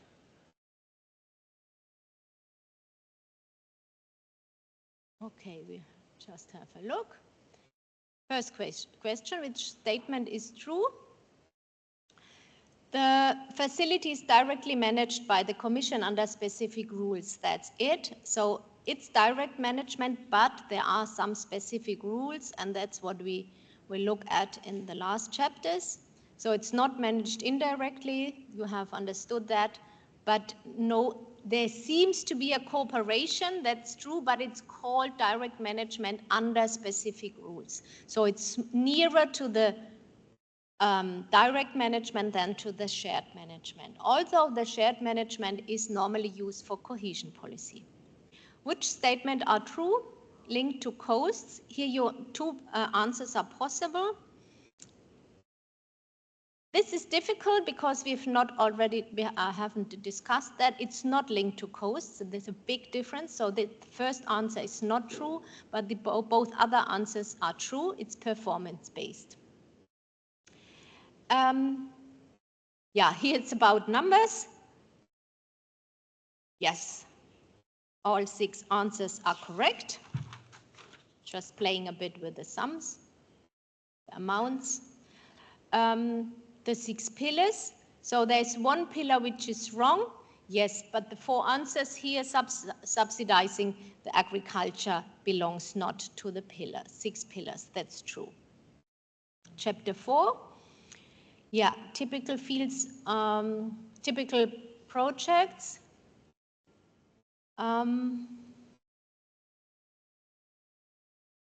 Yes, the first one is education, as you remember. It's under direct management. Humanitarian aid was indirect management. Be careful. That was the example with the earthquake or the Ebola crisis in Africa. And co-financed big infrastructure projects normally run under shared management. So the 4 answers are correct. Okay. So thank you for the moment. I would like to make a break, Mr. Mariotti. I will end my presentation. Would this be fine for you? 15 minutes? Okay. 15. Or 10 minutes? No, 15, it's good. Okay? Okay. It's good. Thank you. Okay, then we will see us in 3:15. Okay. Thank you very much, Professor.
We are here, Professor.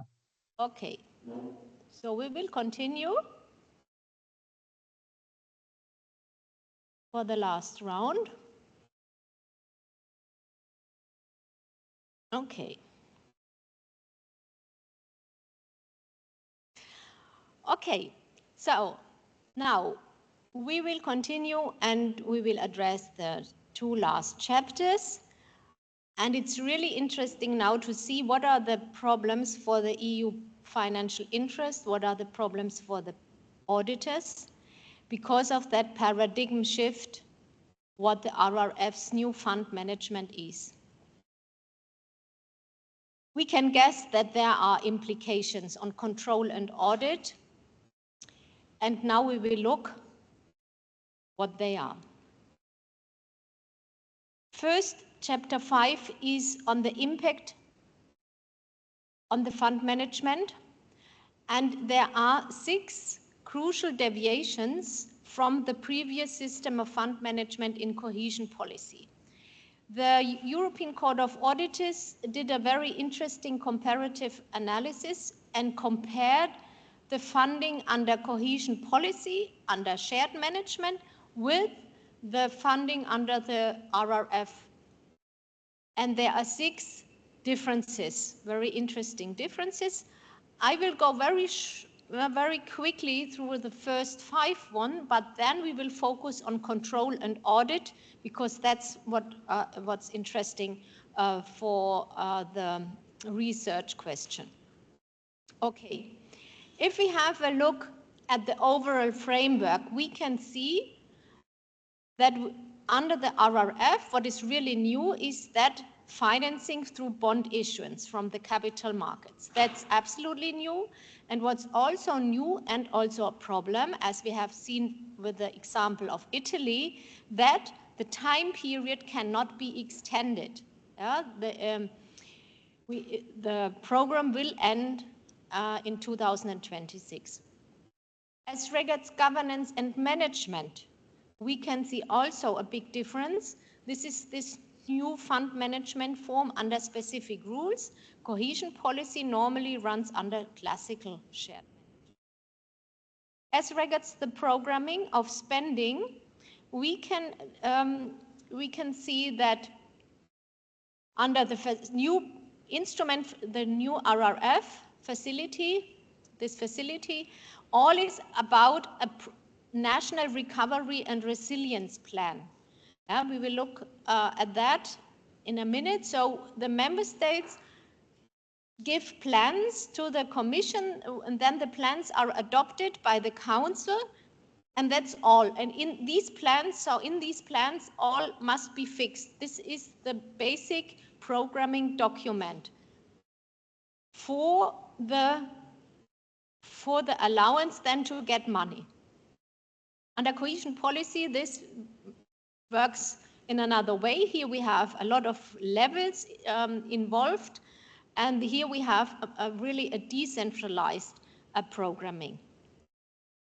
The conditions for making payments,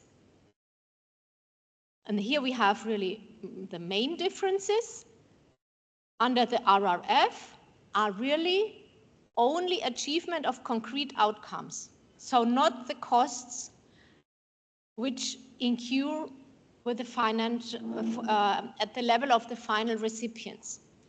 If we look at the cohesion policy, we can see cohesion policy funding normally is financed based on the reimbursement of incurred costs. So the entities, the businesses getting money have to prove what did the project cost, and then will get reimbursed this money. This is not the case for the RRF. Here, only the achievement of so-called milestones and targets, which are predefined in these national plans, must be fulfilled, and then a request can be given to the Commission. This is really different, and we will deepen that. Also, the high pre-financing rate, I told you already, and that the member states which have to give management declarations to the Commission, have only to prove the achievement of milestones and targets, not more. That means that the member states don't have to prove what is the expenditure, what are the costs, are they legal, are they regular. This is not necessary for getting money from the Commission. Therefore, as a consequence, monitoring can only be on the milestones and targets because there is no expenditure declared. And as a second consequence, also control and audit can only focus on the milestones and targets fulfillment because of the lacking expenditure, declaration of expenditure. That is, a very big difference. That's why the instrument is called performance-based. So it's really all about the performance of the final recipients. So what happens in the member states, is there progress? Can the progress be proved? Okay, then you will get more money, but what is not necessary to prove the costs. And in the end, we can suppose or assume that the EU budget protection relies more on the effectiveness of national systems to protect EU's financial interests.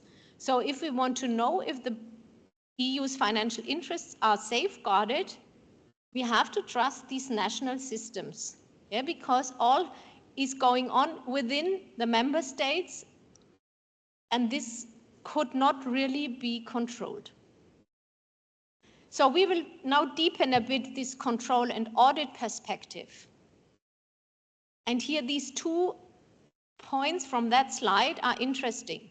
The first is the performance-based nature. What is this payment without any link to costs? What is this? How is this happen? How is this possible? And the next issue is arrangements for the EU budget protection. Are there arrangements? Who is responsible for the arrangements? Is it possible to control that? So first, the performance-based nature. There's no need to read the whole recital 18. It's from the regulation establishing the facility.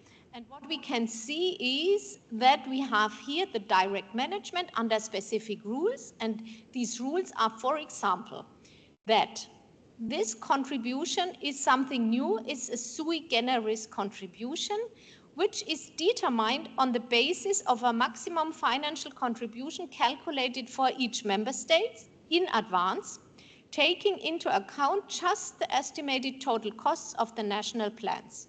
So the plans declare we need this or that money.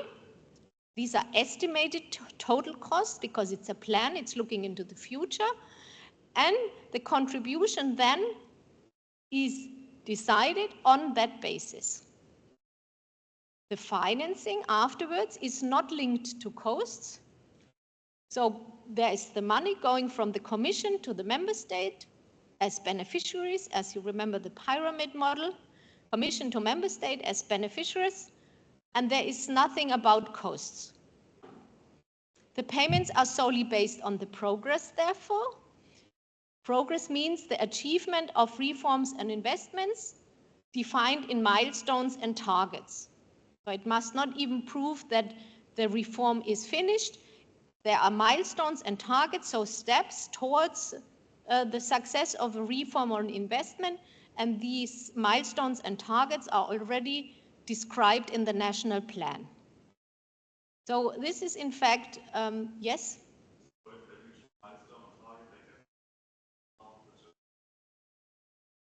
Yes, yes. In fact, the RRF is the first instrument foreseeing direct financial support solely linked to achievement of results by reference to previously set milestones and targets. What I want to tell you a bit, this financing not linked to costs is not illegal. It's foreseen in the financial regulation. It was introduced with the financial regulation 2018. There are different forms of contribution. They can have different forms. Even a combination of the forms is possible. For the classical cohesion policy, the reimbursement of costs actually incurred is the normal way. Real and proved costs can be reimbursed.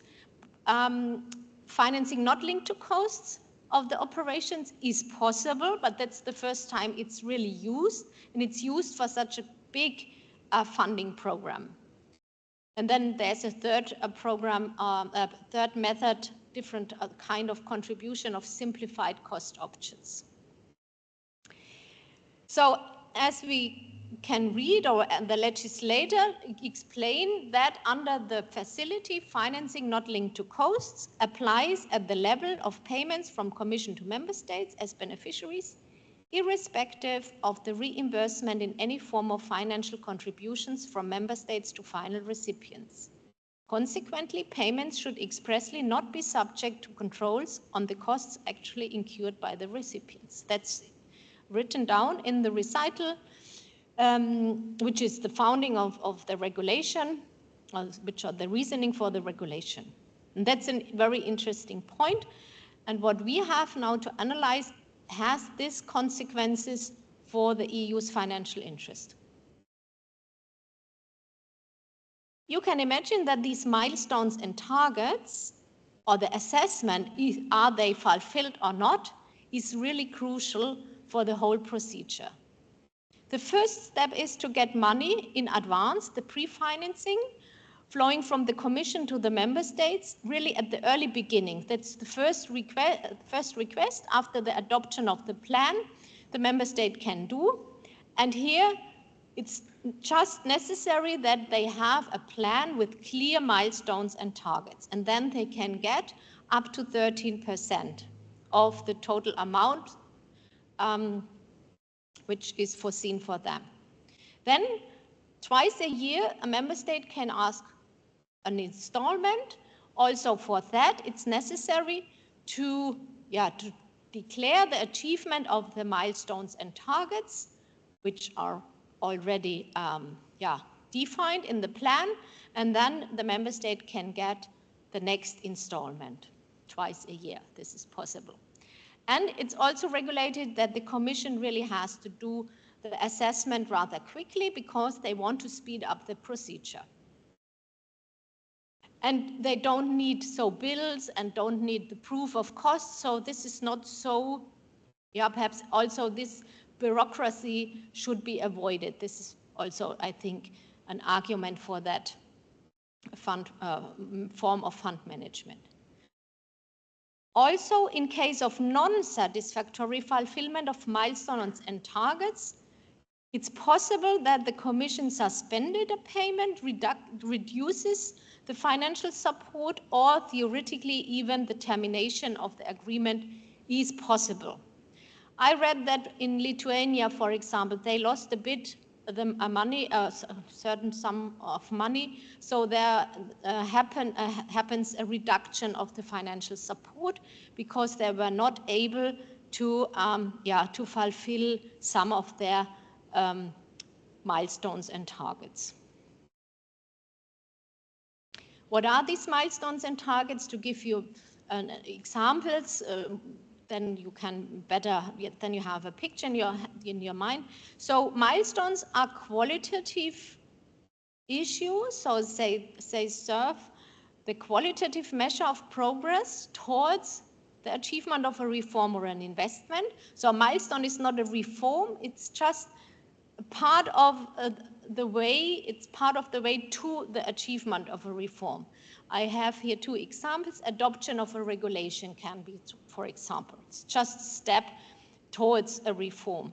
A publication of an invitation to tender, that are qualitative measures. And targets are quantitative measures. So, for example, the number of charging points installed or number of connections to the broadband network. Just to give you some examples. So this assessment of milestones and targets, which is really crucial, is in the responsibility of the Commission.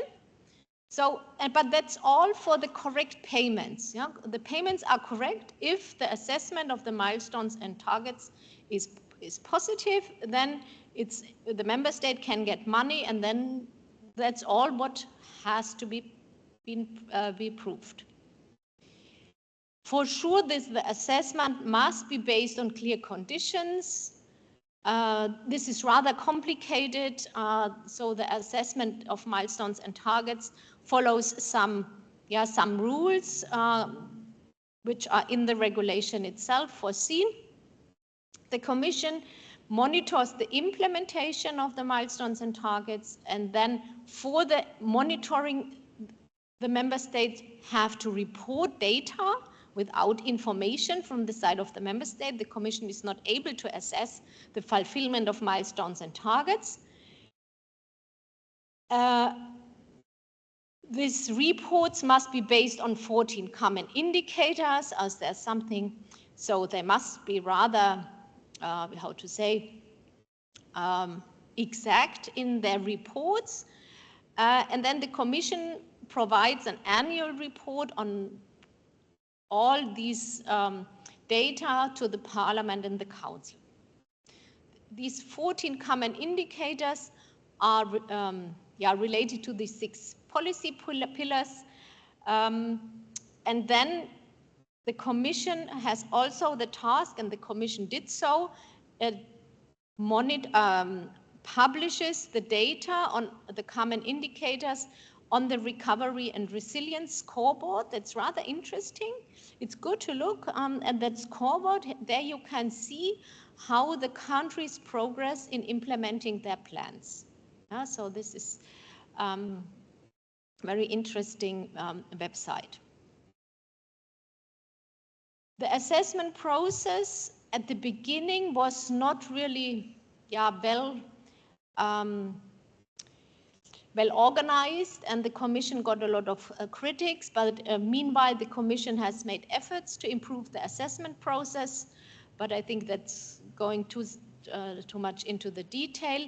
But the Commission is working on improving the assessment of the milestones and targets, because this is really the key issue for the payment of the money. In fact, the Commission must ensure that the financial interests are effectively protected. But how to do that? How it should do that? In fact, the member states themselves should ensure that the facility is implemented in compliance with relevant union and national law. How is this realized, and what do the member states exactly? So we have heard that we have the direct management under specific rules. What are these specific rules? So what the member states have to do in order to protect the EU's financial interest. First, we have to realize that this audit design, control and audit design given by the financial regulation is not applicable, because Article 63 only works for shared management. So there is nothing detailed foreseen what the member states have to do in order to protect the EU's financial interests. And you can see there is a wide scope for discretion, even in the regulation itself, because the regulation says that the national plans have to provide, but this is very general, for an effective and efficient internal control and audit system, according to the member states' own practices and national law. And even in the next article, the regulation allows member states to rely on their regular national systems of budget management. So there is a lot of discretion for the member states how they arrange the EU budget protection. So it depends, this protection of the EU's financial interest depends to a greater extent on the effectiveness of the national systems to prevent, detect and correct irregularities and on the timely information thereof by the member states to the Commission. So the Commission depends on the data and the information getting from the member states, and it's up to the member states to organize this in a good way. If we look a bit more closer, what the member states should do, they have, for example, regularly checked that financing provided has been properly used in accordance with all applicable rules. They have to take appropriate measures to prevent, detect, and correct fraud and corruption.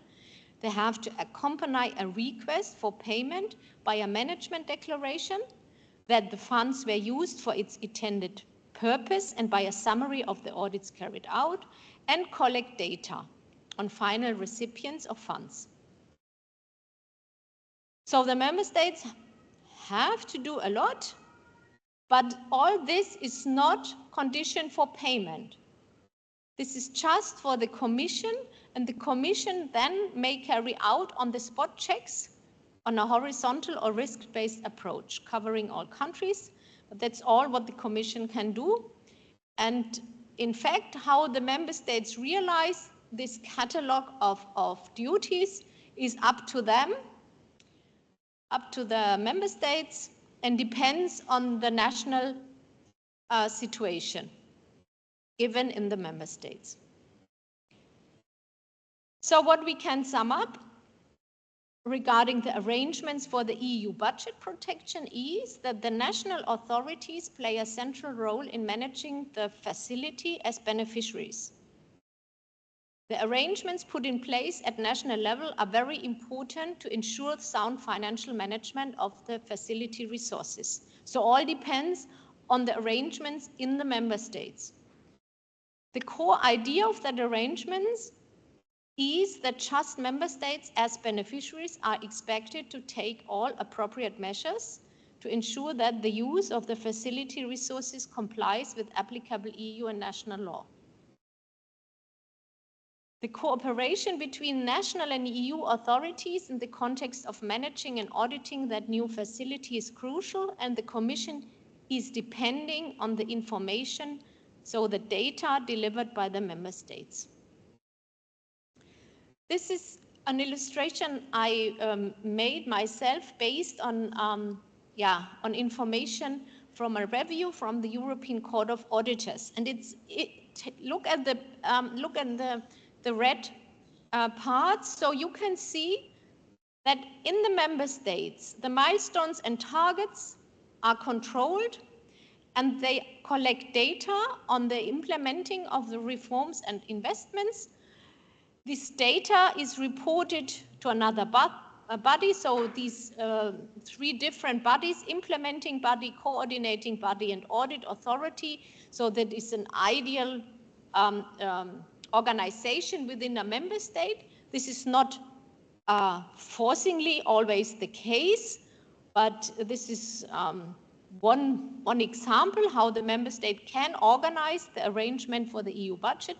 So there are bodies collecting the data regarding the reforms and investments. This data is reported to the coordinating body, collecting and aggregating data, and then all this information goes to the Commission. And the only thing the Commission can do, so the Commission does not control the milestones and targets itself. The Commission only assesses the data it gets from the member states.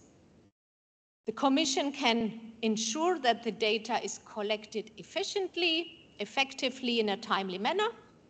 And then the Commission reports to the Parliament and Council. The Commission also publishes the data on the scoreboard in the internet. So you can see it's a lot about data, but the Commission itself cannot really, and what you don't see is costs. Costs are not on the chart, so costs don't play a role in that system. So if we look, or if we summarize, What is the situation for the control and audit of the EU's financial interest? If we look at the internal control and audit, this is within the member states and the Commission. The external audit is then by the European Court of Auditor. That's the next chapter. So before the payment, the only thing what happens is that the member states describe their internal control system in the plans. They define their milestones and targets, and the Commission assesses these control systems, and then if it's very good described, the control system, and the Commission is fine about the milestones and targets, then the payment could happen. At the payment, at member state level, the payment is just depending on these milestones and targets. So legality and regularity of payments is only based on achievements of milestones and targets. Yeah, this is this financing not linked to costs. This is for the payment, and the other condition for the payment is the compliance with the applicable EU law and national rules normally, but this has just to be declared. So there is no proof about it. The member state has to declare that the process is compliant to the EU law and national rules, so there is no control at this stage. The Commission then assesses whether milestones and targets have been satisfactorily fulfilled, and then, the member state is paid out. After the payment, the Commission can just carry out some audits, can make ex post audits of milestones and targets, system audits of the monitoring data collection systems in the member states, system audits of the member states' measures to protect the financial interest of the EU, and ad hoc audits where serious irregularities are suspected. That's the situation.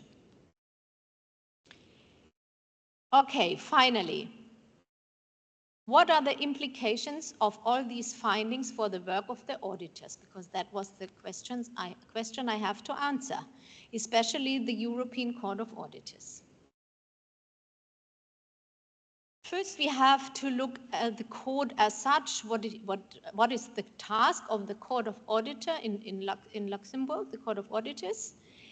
Then we will see that the court decided a new or different compliance audit approach, or it's better to say the court was forced to change its compliance audit approach because of that new fund management and performance-based instrument. Some findings from the latest annual report. This is the recent report. Annual report is from 2023. Some performance audits on the facility, so special audits on the facility undertaken by the Court of Auditors. And latest news from the 6th of May. The 6th of May, the European Court of Auditors published a very interesting review on the facility, but it would go too far to implement the findings of that review now in that within two days in that presentation. Okay, shortly, the Court of Auditor is the external auditor of the EU's finances.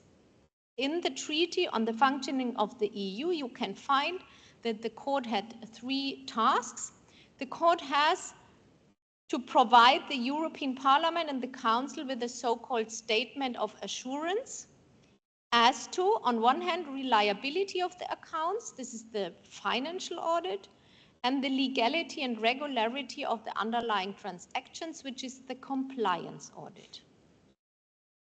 And additionally, the court also examined whether all revenue has been received and all expenditure incurred in a lawful and regular manner, and whether the financial management has been sound. This is the performance audit.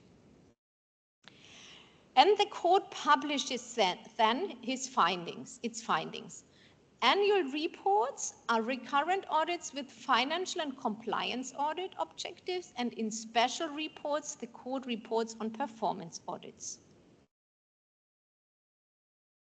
Because of that novelty of the RRF, the court has included a lot of special reports, that's interesting, opinions and reviews dealing with the RRF in its annual work programs.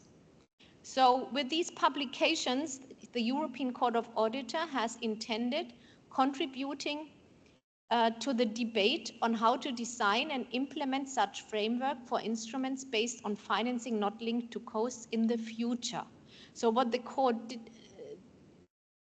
has done and still do is to examine that instrument as a whole and to look if it's really good to repeat it, and if, in case they want to repeat it, so the Commission and the Council, then to give already proof for where improvement is needed.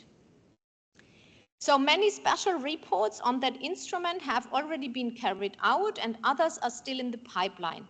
In its recent work program, the court listed about a dozen of further special reports focusing exclusively the RRF or dealing with the RRF. In the annual report, it's interesting because the court was forced to give two opinions. Normally, the court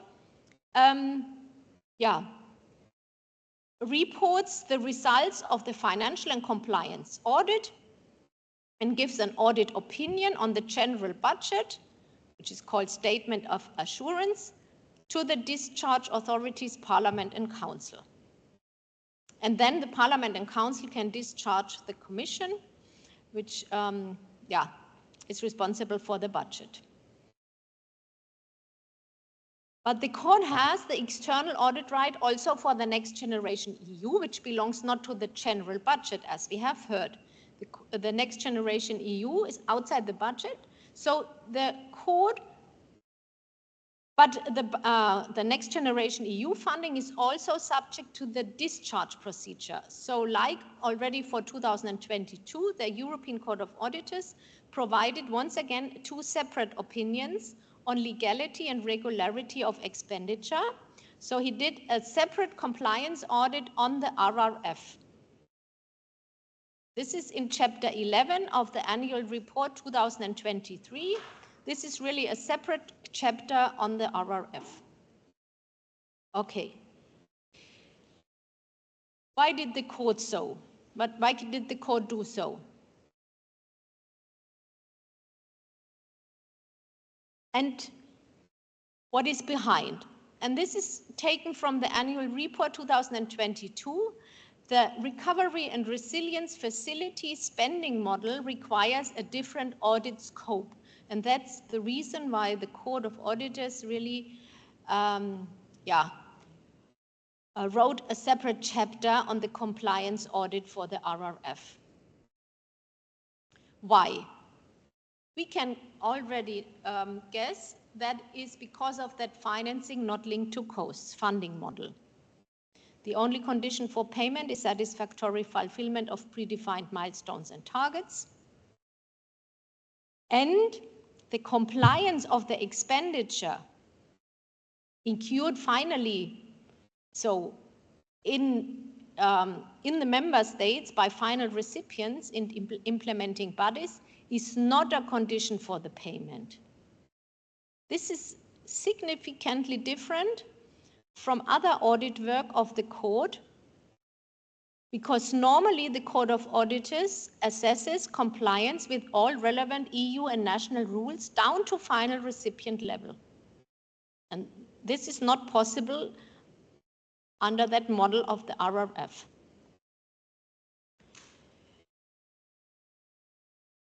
So in the end, the court in that case, RRF case, does not assess whether the actual costs of implementing a milestone or target are commensurate with the RRF payment or with its estimated costs. That's a difference compared to the classical audit work in other areas of the budget. And that's a consequence we already assumed, so this is consistent with our findings in the last chapter. This illustration taken from the annual report is rather interesting because it shows you very well the differences between the cohesion audit, the classical cohesion audit, and the RRF audit. So if you look at the cohesion audit, here we have multi-level governance. So we have European Commission, money goes to the member states, and then through national authorities, implementing bodies, in the end to final recipients. And what the court can do is really to prove or to audit the eligibility of costs incurred by beneficiaries, costs incurred by final recipients. The court can audit compliance with public procurement and state aid rules on every level. This is not possible for the RRF audit because the access of the court stops at the member states level because the member states are the beneficiaries.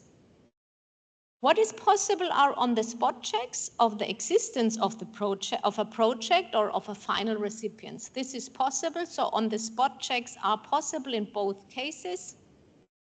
But within an RRF audit, the court is really restrained. The court is limited to all what happened between Commission and member state, and we have seen that's all about data, not on costs. That is the only thing the court can really control and the court can check in its audit work. I think that illustration is rather helpful. Okay, we can see that normally in cohesion audits, we have a high degree of confidence because we have items of evidence from different sources of different nature, and they support each other. This is the case with shared management, so the cohesion audit works like that, because here we have several administrative levels. Under the RRF, the situation is different because there is no direct link to the final recipient. Remember, there is no link between the Commission and the final recipient. So it's not possible for the Court of Auditors to assess the compliance of expenditure incurred by the final recipients with all relevant EU and national rules. The access ends at the level of member states because they are the beneficiaries. And the court has only limited or just indirect access to information.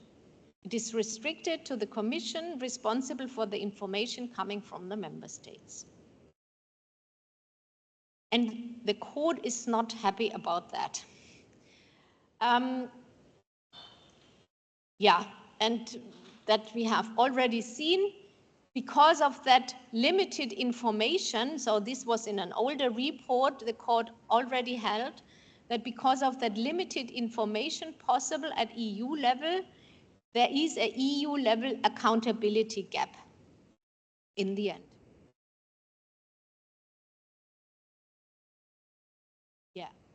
The next thing is, so that's one thing. The next thing is that the court is really restricted to do some testing. You can see here, desk review, or carry on the spot visits in a sample of member states. That's possible for the court. The court can analyze what the Commission publishes in its reports, and the court can review the Commission's and member states' supervisory and control systems. What the court cannot do is to give an error rate, which is normally in a classical audit the case. So this is not possible because costs are not within that system. That's why the court stated that due to the RRF spending model, it is not possible to determine an error rate comparable to those reported in other long-term chapters. The result of the testing of the Court of Auditors provides then only an estimate of the minimum error amount. And the finding of the court in the annual report 2023 was that the minimum financial impact of the findings are above the materiality threshold of 2%. What the court found are 7 cases in member states where milestones and targets were not satisfactorily fulfilled, but the payment took nevertheless place. So this is not correct. And the court found also other irregularities in some cases. But it's not possible really to calculate here a risk, just to estimate an error rate. The Commission is not in line with the court. The Commission replied that the level is low.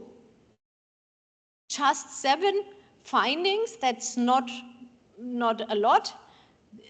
7 findings represent less than 1% of milestones and targets. That's the argumentation of the Commission. So the Commission, in opposition to the court, replied that financial impact estimated by the European Court of Auditors would be well below the materiality threshold. So you can see there's a dispute between the Commission and the European Court of Auditors. The Commission, nevertheless, is fine with further improvements regarding the assessment of milestones and targets that can be improved in the future.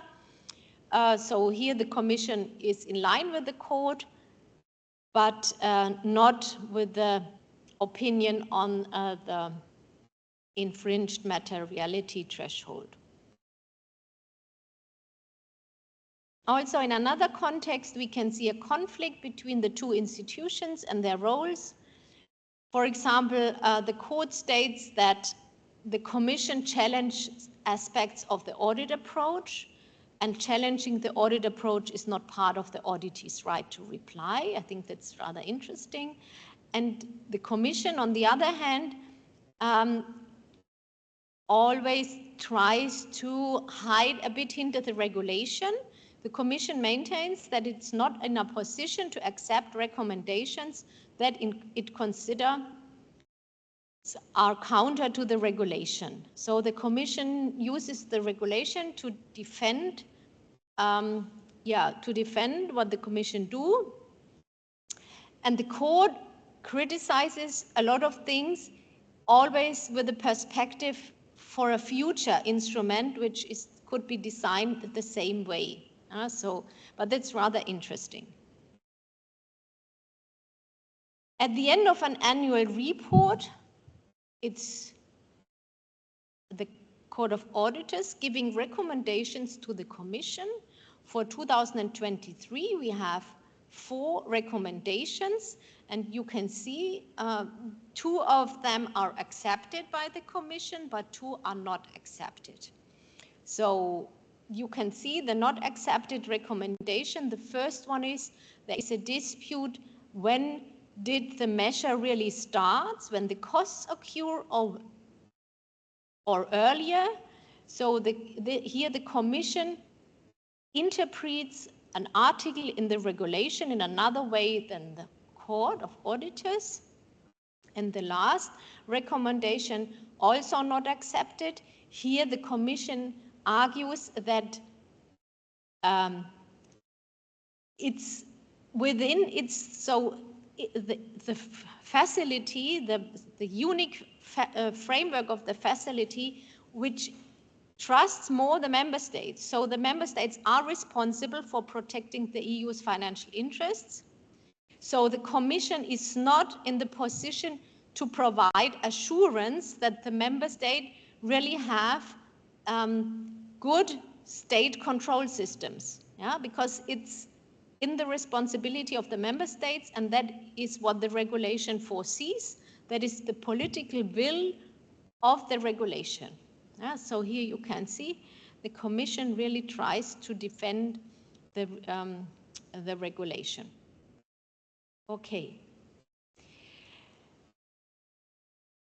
So we can summarize that the court really has to change the audit approach, because the court is not able to use the regular tools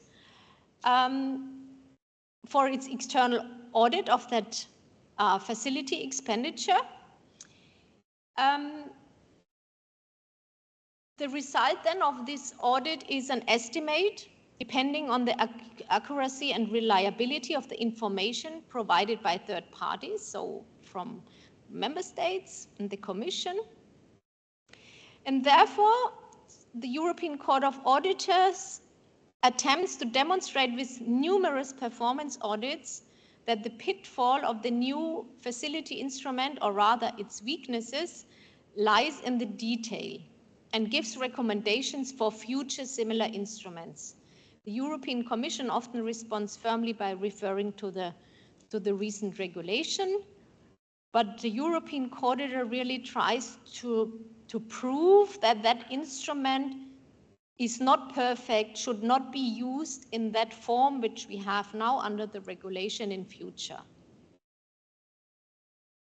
This is just a chronology of some of the publications of the court in the past. So the facility started in 2021, and then you can see in red, in the red color, special reports where the court really tries to analyze particular problems. And you can see that the court is rather critical. It starts with the assessment of the plans. Here the court stated in 2022 that the risk remains an implementation risk.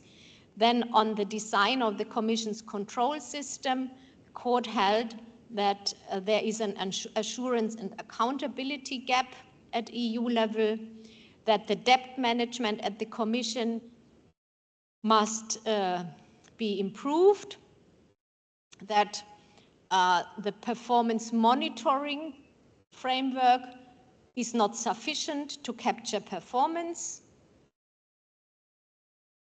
that there are risks remaining regarding the completion of measures and therefore the achievement of the facility objectives.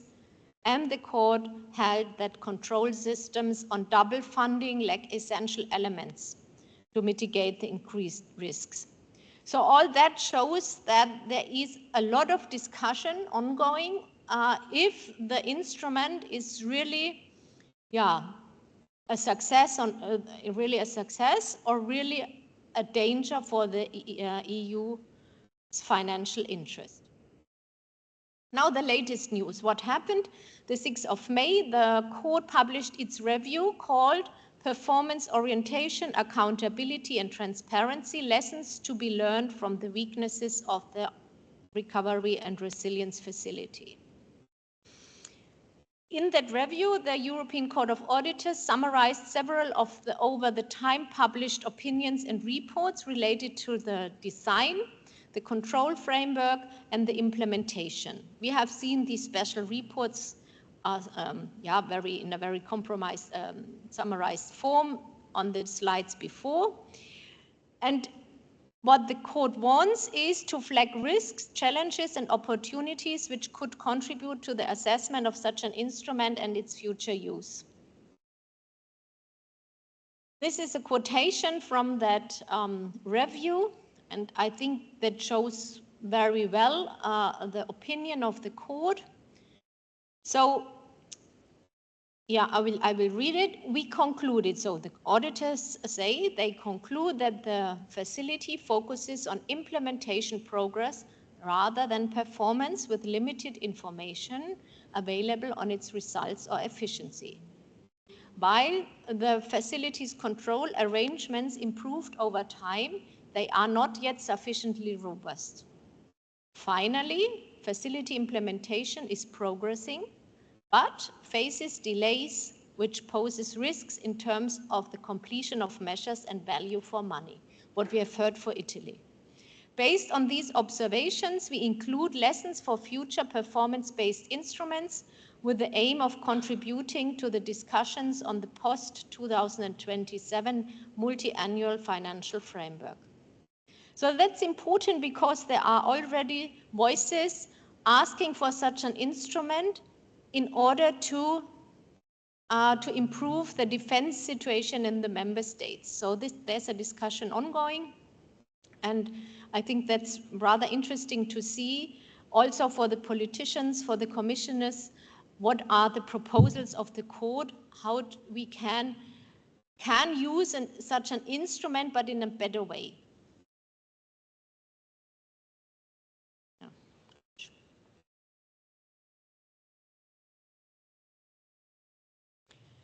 Key messages from that review, I think then it's really enough.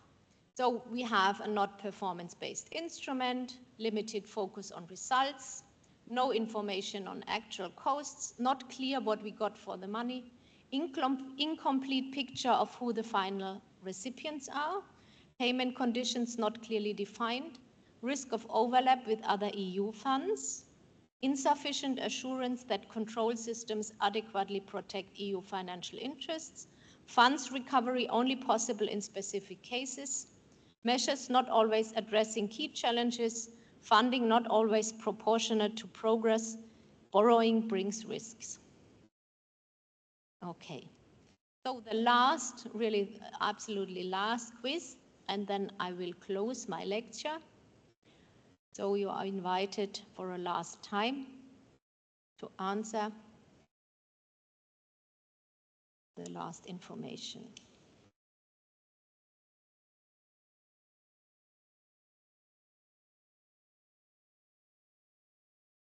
Just 3 questions.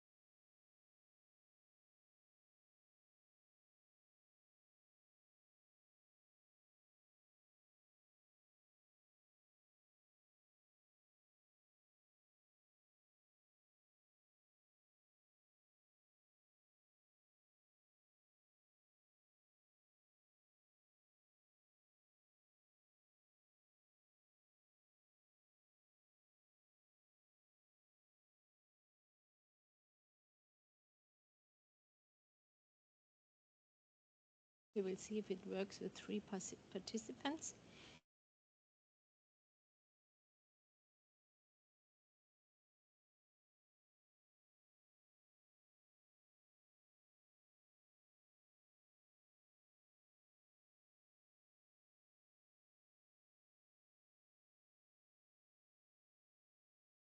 Okay, so thank you for your participation. Oh yeah, what you have learned, so you can discuss together. It's the last answer. Yes, yeah, okay. So financing not linked to costs means that the payments should not be subject to controls on the cost actually incurred by the beneficiary. Perhaps it's a bit misleading because of the word beneficiary, but beneficiary in our case is the member state. Meant here are also the final recipients, but the last answer is the correct one. The protection, no, it's also the last, the second answer, a wide scope of discretion. Now we have a wide scope of discretion, which the member states have as regards the shaping of their own control and audit framework. The last question, what did the court's audit opinion why did not disclose an error amount? It's also the second, so twice are fine. It's because of that spending model. It's not possible to determine an error rate comparable to other audits. Okay. So I would like to close the lecture with my own opinion. So, yeah, what's interesting is that we have nevertheless, under the new fund management, a lot of workload, and finally the responsibility, which is normally distributed between different entities in cases of shared management. It's shifted a lot also to the Commission. A lot of data is collected and reported to it. Many system audits are carried out, but invoices or actual costs are not securely checked. It seems highly questionable whether this really saves administrative effort in favor of a faster project implementation, and at the same time safeguards the EU's financial interests. Ultimately, everything depends on the consciousness of the individual recipient countries and their willingness to accept the rules of the game. If one is honest, responsibility for the EU's financial interest lies with the member states in the end. And then it's the question if we can trust them or not. Okay, so we don't know what will happen. Is this instrument or the Next Generation EU package and the key instrument, the facility, just a one-off response by the EU to a one-off challenge, the corona crisis? Will it be used again in a new crisis situation as a crisis tool to react quickly and flexible? Or will it perhaps established, but I don't think so, as an institutionalized financial instrument? The future of the new financing instrument will depend not only on whether sustainable economic and social effects could be proved at the end of the funding period, what cannot yet be conclusively assessed, but also on whether the EU's financial interests are sufficiently protected. You are invited to form your own opinion. Okay. So that's it, Mr. Mariotti. Thank you. Okay. Thank you very much, Professor. We have one clarification. When you talk about the difference between implementation and performance, when you talk about the role of commission and management, can you explain me for my interest this difference in this FF fund management by the commission? The performance? Yes. How the commission guarantees the performance of the... Yes. Yeah, that's a good thing. So this is a point the code very often criticizes from the beginning. So this is very complicated. There are a lot of indicators. So this is a big table. It's in the annex of the regulation. And the member states have to address all the indicators. Even numbers have to be given. And then if all is put together, it's also like a calculation. We can see the milestone is fulfilled or not. And the commission, I don't know if the commission is strict on that. Sometimes the commission also corrects milestones and targets, but this is really the key issue. So this must be done in a perfect way. Otherwise, really the payments or the correctness of the payments is not given. But what is not, yeah. It's the challenge of the... That's the challenge of that form of, yeah, that's within in the hands of the commission. And it's different for the code because this is not normally not the task of the code. And what is not proved with the assessment of milestones and targets is if the national rules and the law is respected. Ah, interesting. Yeah. This is also not included in that assessment. Okay. Yeah. Thank you very much. You have any question for the professor? No, for the public. Okay, so I think we can end the lesson at that point. Yes. Okay, Yes. thank you very much. Thank you very much for your presence, and I am very happy to meet you in this context. Thank you very much, and also from our students here. Yeah, Okay. okay. Thank you very So, much. thank you very much. Goodbye to Italy. Bye. Bye.